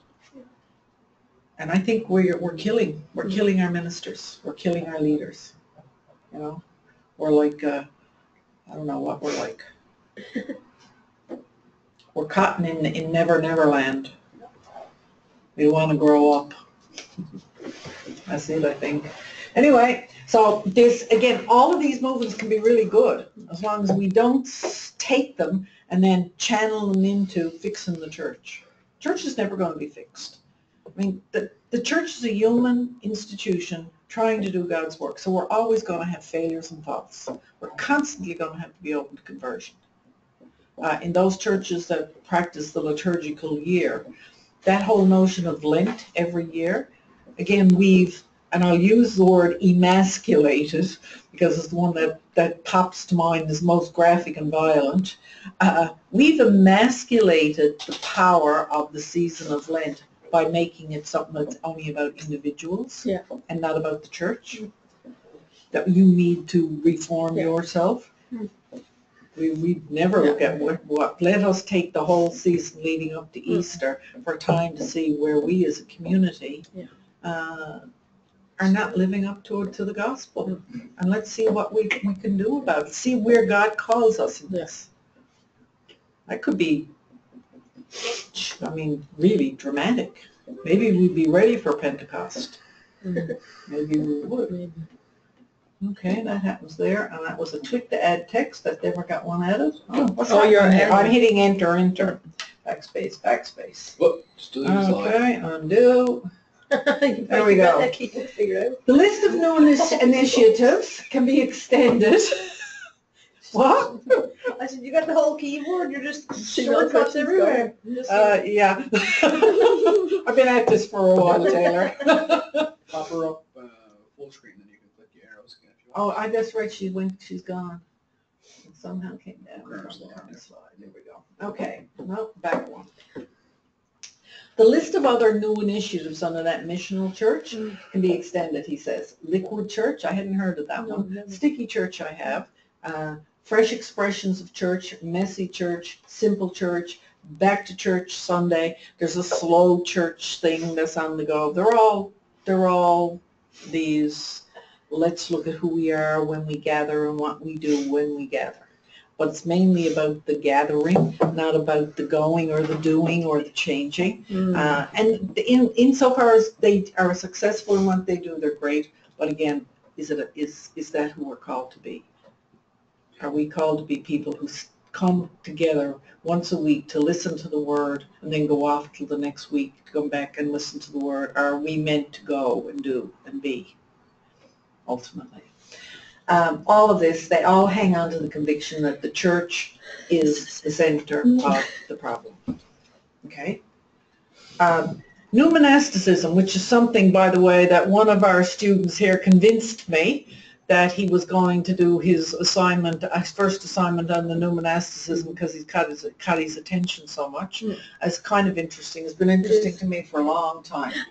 And there are communities growing up, interdenominational or cross-denominational Christian communities growing up across, apparently in Britain there are something like 22,000 young people involved in it. Wow. Yeah, really big. There are some starting in the States. There are some in Europe in different, I think France is one of the areas, and probably growing, built on a little bit of, with the inspiration of Taizé there.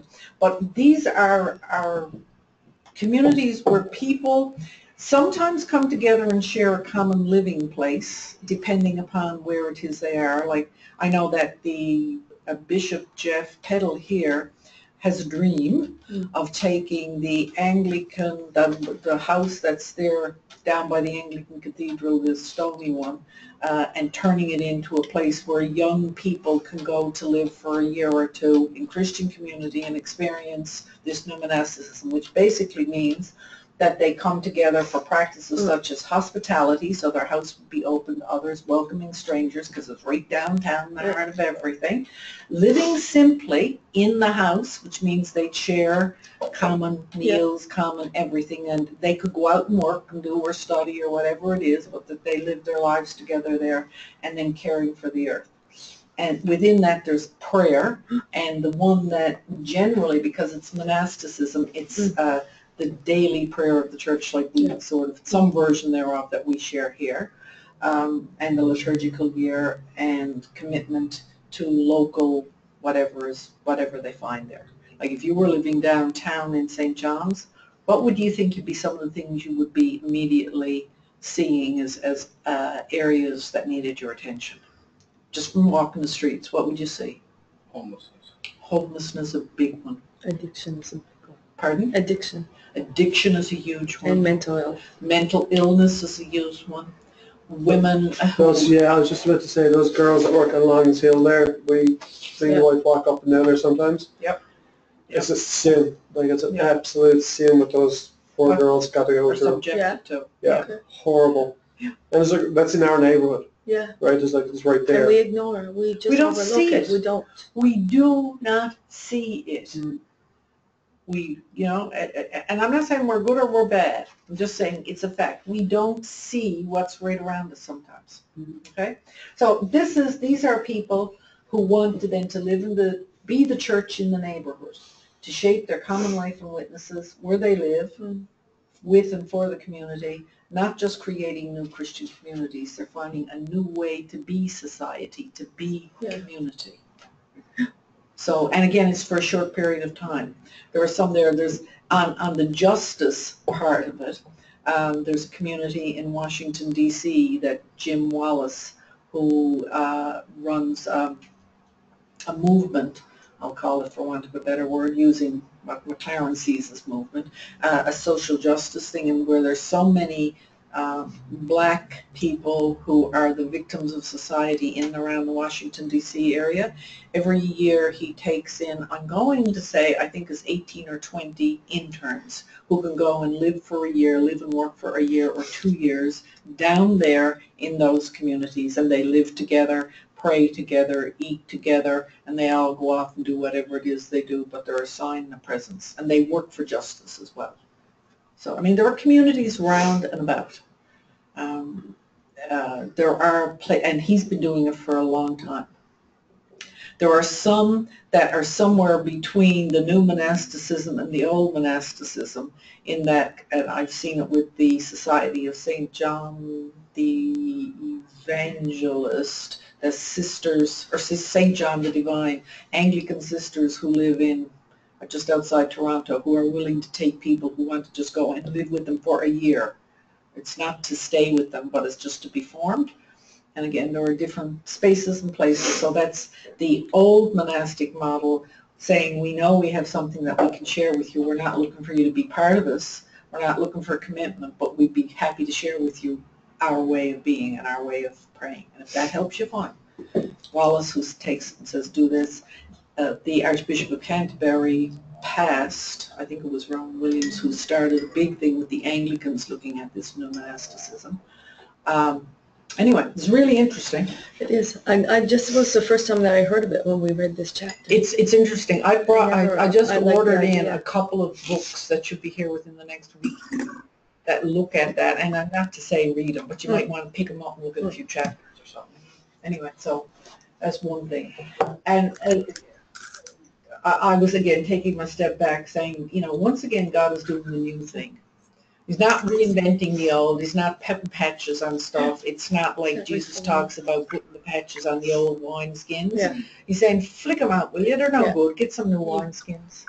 And then you can, the new wine is going to, you know, you can enjoy it. There's new wine and Yeah. wineskins. Yeah, so, you know, like, why are we hanging on Yeah. to something that's, it'd be like a snake that refused to shed its skin. It'd die.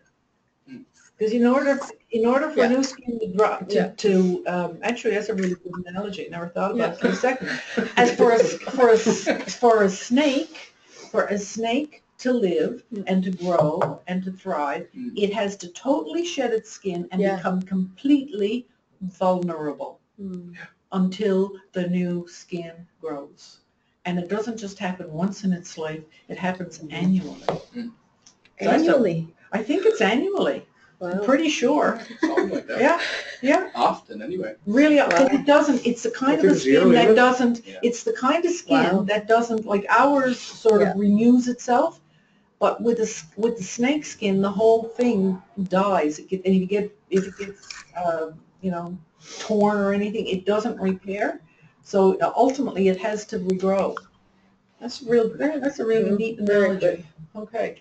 So there's an increasing recognition he says, against across the Euro tribal churches, and that's all of us in one way, shape, or another, that tactics, metrics or measuring, programs, demographics, audiences, health assessments, or strategies for institutional organization are not approximations of the Jesus movement that the Spirit is inviting us into across our neighborhoods. Those things, they can be tools that if we have the focus on the other, we can certainly use the insight and the knowledge to assist us.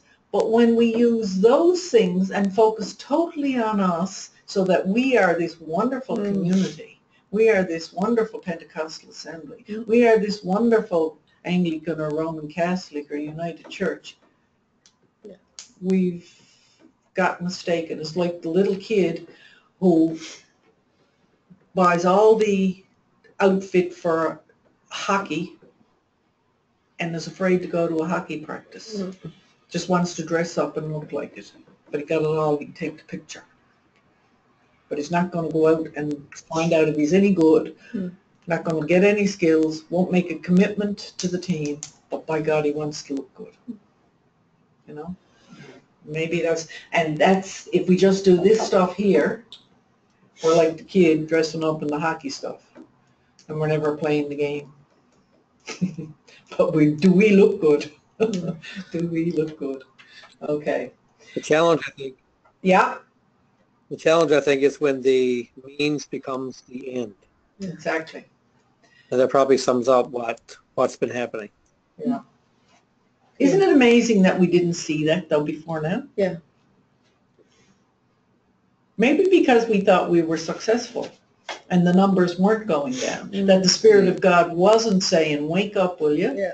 Smack you up beside the head. There's no young people in your church anymore. They listen to you and laugh, and they're like the little kid, the 4-year-old in the back seat going out to Auburn Road saying, you don't really believe that, do you? Yeah. You know, surely you don't believe that. Wow. Yeah, that's a good way to put it, Fraser. A good way to put it. Now, it's 4:14. I'll do something really. I don't want to short circuit McLaren because he had some wonderful stuff there too.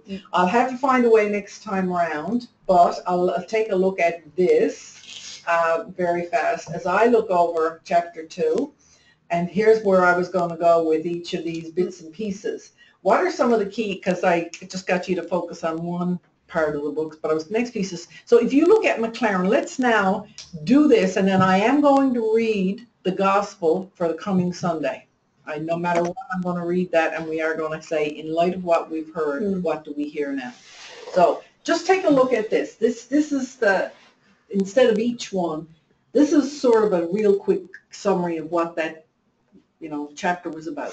What stood out to you most in all of what McLaren was saying?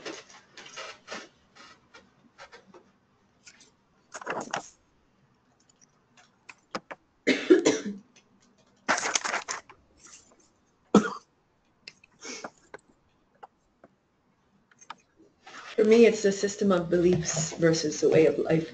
Okay. That we've always said faith is believing, but then we've made beliefs into particular written statements that we have to go by these. Whereas in our actions, again, we often, it incorporates many other things.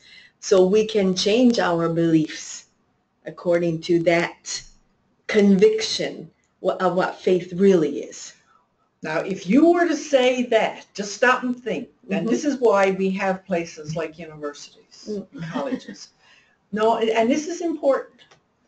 There have to be places where you can have this conversation without whipping the rug right out from under good people of faith who are probably much closer to God than I will ever be. Yeah. Okay, number one. But it is important to have these conversations, and not for the sake of the church, but for the sake of the world. Yeah, definitely. Because if all we're going to do is say exactly what was said in the 15th century or the 10th century, we can be assured that whatever mechanism the Spirit of God is going to use to transform the world, it won't be the church.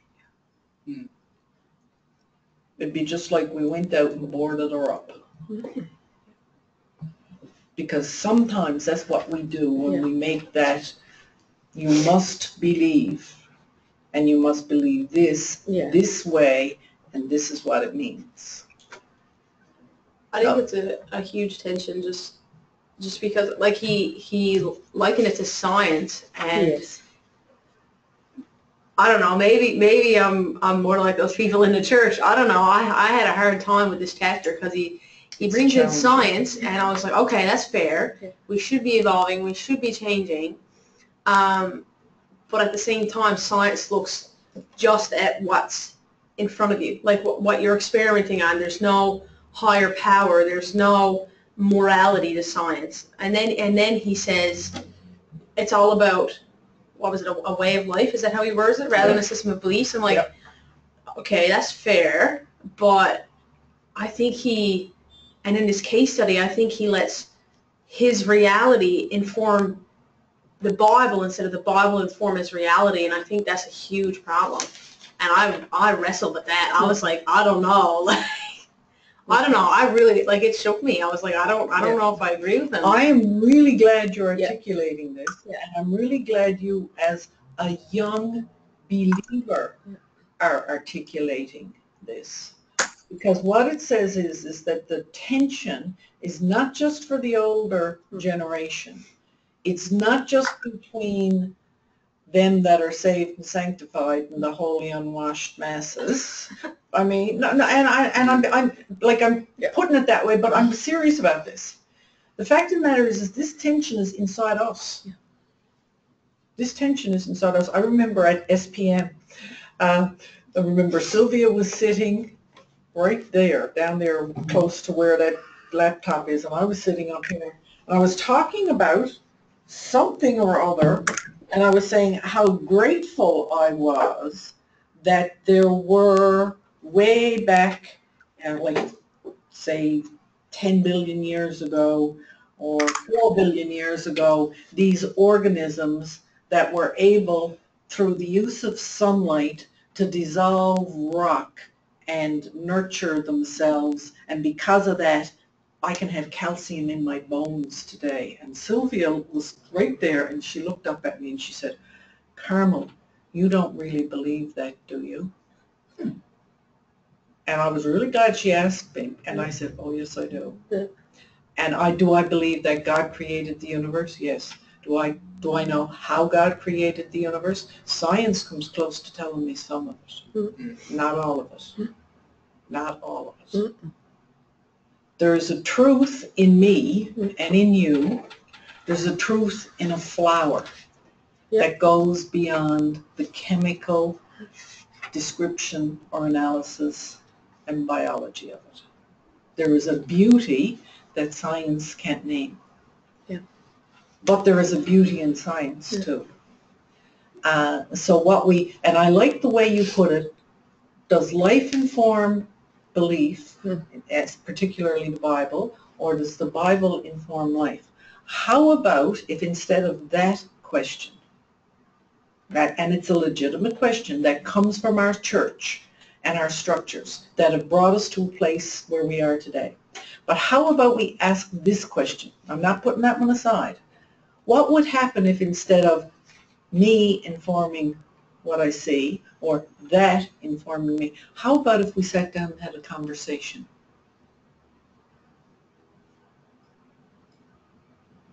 The community actually dialogued with the scripture, had a conversation. Remember in the story of creation, where God comes and wants to walk with Adam and Eve in the cool of the evening? What about if we walked with the words of Scripture in the cool of the evening as a community, to hear what it might be saying to us? out of the stance of faith, so that it's the stance we're in is one that acknowledges mystery, awe, we call it God, but at the same time doesn't deny the other, doesn't deny science. Because the minute I deny science, I can tell you that I'd say 75% of the population just looked at me and said, that idiot doesn't even know that. Why should I listen to them about anything else?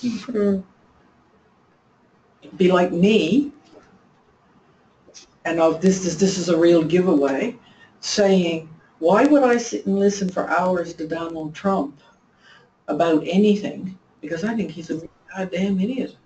I don't expect anything from the man except ignorance and anger and power and dominance. And there's our world that looks at us that way. So we have to find the corrigible and fallible, and he says that there somewhere, a corrigible and credible way of being able to engage. Just like we have to learn to be with the homeless, the mentally ill, the displaced, and not want to make them just like me. I just got to be with you. Just got to be with you. You know, Colonel, after listening to all I've heard since I've been on campus, just since I've been here on campus this time, I think of it when I was doing the courses for Vanguard. Brad Newell was my instructor. And I don't know how he come to tell me this day, but he said to me, he said, what we want to do is get you to forget everything you ever learned or taught about and make you all different. Learn all new. Oh, okay, that's what's happening. And isn't that a wonderful thing? God makes everything new. Constantly doing the new thing. Where's right around or good or bad? That's what's happening. It is. God, like if you're a believer, you believe somehow we are always, whether we're successful or we're a failure, whether we're alive or we're dead, we are always in the hands of God, and they are merciful, compassionate, loving hands. No matter what it is we're seeing. So I know I've got 6 minutes, and that's not a long time. So let me do this and do this, but I am going to have us listen to, yes, I say whatever I did. I don't know how I did. I can get it back. I'm sure I can. Philippians, Matthew. Okay, for those who are following the Revised Common Lectionary 3-year cycle in Scripture, this is what Christian churches all across the world, in all languages, who follow this lectionary. So whether it's what you hear or not, just stop and think. This gospel is being proclaimed in all kinds of languages, all around the world. What would happen if those communities, and we'll say us right now, listen to this gospel in light of where we've been in this class? So let's take a look at it. And I just put one version up, and this is the new revised standard version, the least, I don't know about any of the rest of you, for those who are in the regular churches, but last Sunday when they read the gospel, all I could think about was broccoli and steak. When Paul, and I thought, boy, what a good shake-up that was. Oh, it was wonderful. But I didn't go, I resisted the temptation this time, because let me tell you, the message is really good on this one too. Anyway, so here's the gospel we're going to hear. So where we've been, just against that background, put that in conversation with this.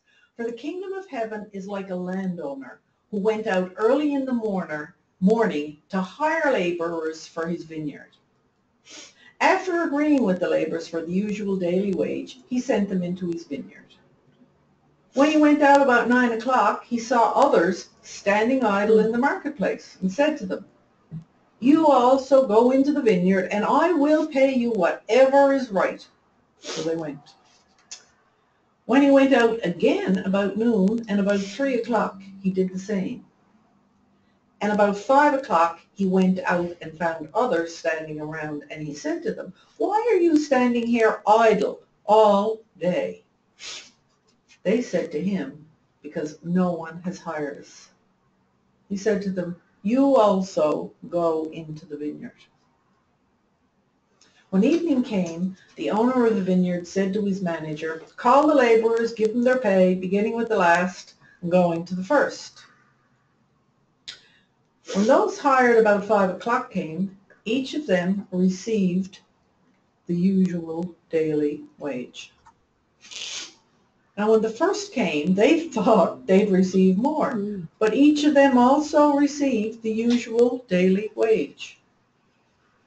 And when they received it, they grumbled against the landowner, saying, these last worked only an hour, and you've made them equal to us who borne the burden of the day and the scorching heat? And he replied to one of them, friend, I'm doing you no wrong. Did you not agree with me for the usual daily wage? Take what belongs to you and go. I choose to give this last the same as I give to you. Am I not allowed to do what I choose with what belongs to me? Or are you envious because I'm generous? So the last will be first, and the first will be last. The Gospel of the Lord.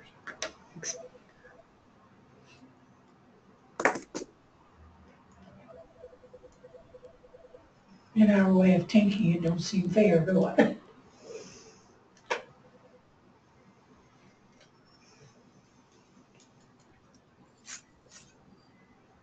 What does it say to us about anything?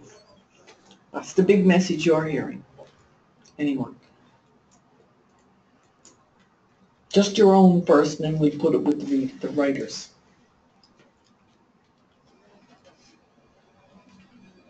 Everyone's of equal worth, really, equal value.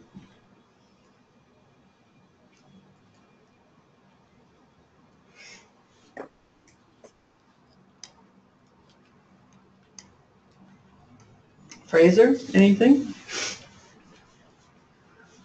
Still meditating. Okay.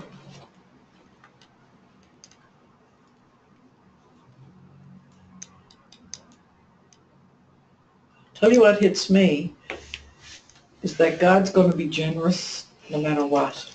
Doesn't matter what the labor regulations or the customs or anything else, that God ultimately is generous.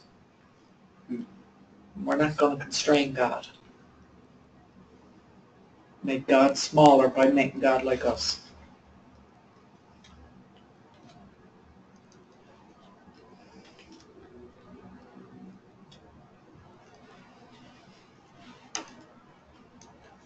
Okay, in light of where we've been, and what we've heard,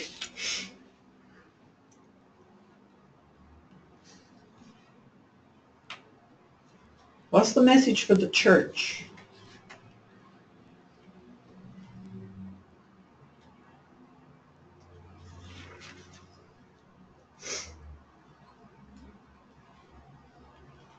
God doesn't always work by our rules. Yeah, what's the kind of saying lines that God will do what God will do. And if God decides to unravel the church to get it going in a new direction, God will do that whether we think it's right or wrong to do it. My understanding of this parable is that, like, technically, if we put this into our church terms, like today, we would be the first kind of thing. Like, you know what I mean? We would be the ones that got up in the morning and went to work for the full day. But this God keeps going out and getting everyone else to come, you know what I mean? And I guess... The riffraff. Yeah, like he The goes out and lazy he's like, ones. what are you doing here all day? You didn't do anything. Come on, let's go. And he gives them the same reward as he gives the first, which is not such a prestigious title in the way he puts it. The message I see in it is that not to notice what somebody else is doing. Like Jesus said to John, what's it to you, John? You can't follow me. But we do. We look at what somebody else does. But don't look at what somebody else does or how long they've been out there laboring. You do your day's work, whatever it is. So we've been schooled, and I use that word, schooled, to think that that's talking to individuals. What about if that was talking to the church? What if the church are the first are now complaining that God's out there doing other stuff through GoFundMe? I'm serious. What about if instead of us, it's the Facebook getting the crowd to go out and beat the bushes looking for the lost and the murdered? Yeah. What about if the ones who are not part of the regular structure and the regular rules are already doing God's work, and God's going to reward them every bit as much? Yeah. What might that say to us? I'm going to bring it to the next stage, which is where these books both go, about how we might approach these people and humbly ask to be included in what they're doing. That's ground shaking. That turns every table. That's ground shaking. Yeah. I think if I did that, Yeah, I'd I get can see fired. that. What happens I can when see you that. dialogue and let the scripture dialogue with you? Whether you're individual or you're the board, the vestry, the parish council, the church, what happens if you sit with the scriptures and let them speak to you? Might not the Spirit of God and the Spirit's work become clearer to us, so that we might humbly, with hat in hand, go to someone who's doing a GoFundMe or a Facebook thing and say, is there some way we as church can help you with this? Would you let us in?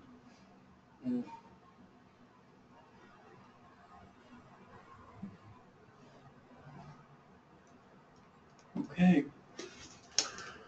So, gives you a hint about the method that Roxborough is going to be using. It's a very simple method. It's an ancient Christian practice, and it has power, I think, to make big, I don't know if changes is the word, but to create something new. I think that's maybe the better word, to create something new. And if the church is open to the new, the church will survive. If the church is not open to the new, not only will she be unraveled, but the wool's going to be thrown away. It won't even be recycled. You know?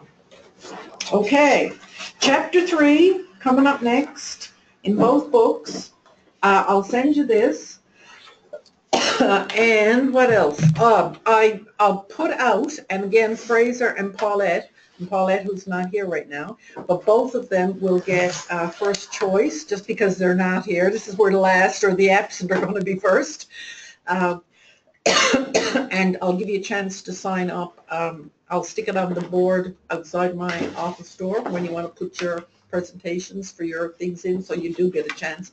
But the one that's due on the 6th, not everybody's going to obviously present us on the 6th, but hand me something, will you, for that day? So some of you are going to do just straight presentations. So We are presenting that. Oh, you're going to present it, yeah. Some way, shape, or form. Right. I don't care what way it is. I really do not care what way it is. This is the initial work in getting you sort of move around in spaces and areas you haven't been with this new mindset. And then if you want to take that, as I said, if you're smart, you will, figure out what your passion is, do that for the first one, and then go do your second one on it too. You can do that. If you don't want to, you've discovered you don't really want to go that way, you can go some other way. Okay? Mhm. Okay, that's it for today. Take care. See you next week. See you, Fraser. You take care. God bless. Okay, bye-bye. Will you be able to print those up with it? Because they're going to have the What? PowerPoint. the slides. Oh, yes, I will. I can do that. So- I got to get this. Oh, thank you. You want me to try to get I it wonder for which way it went. I'll So try to you get just it. basically for that 1 letter book summarized in 5-7 hours. True?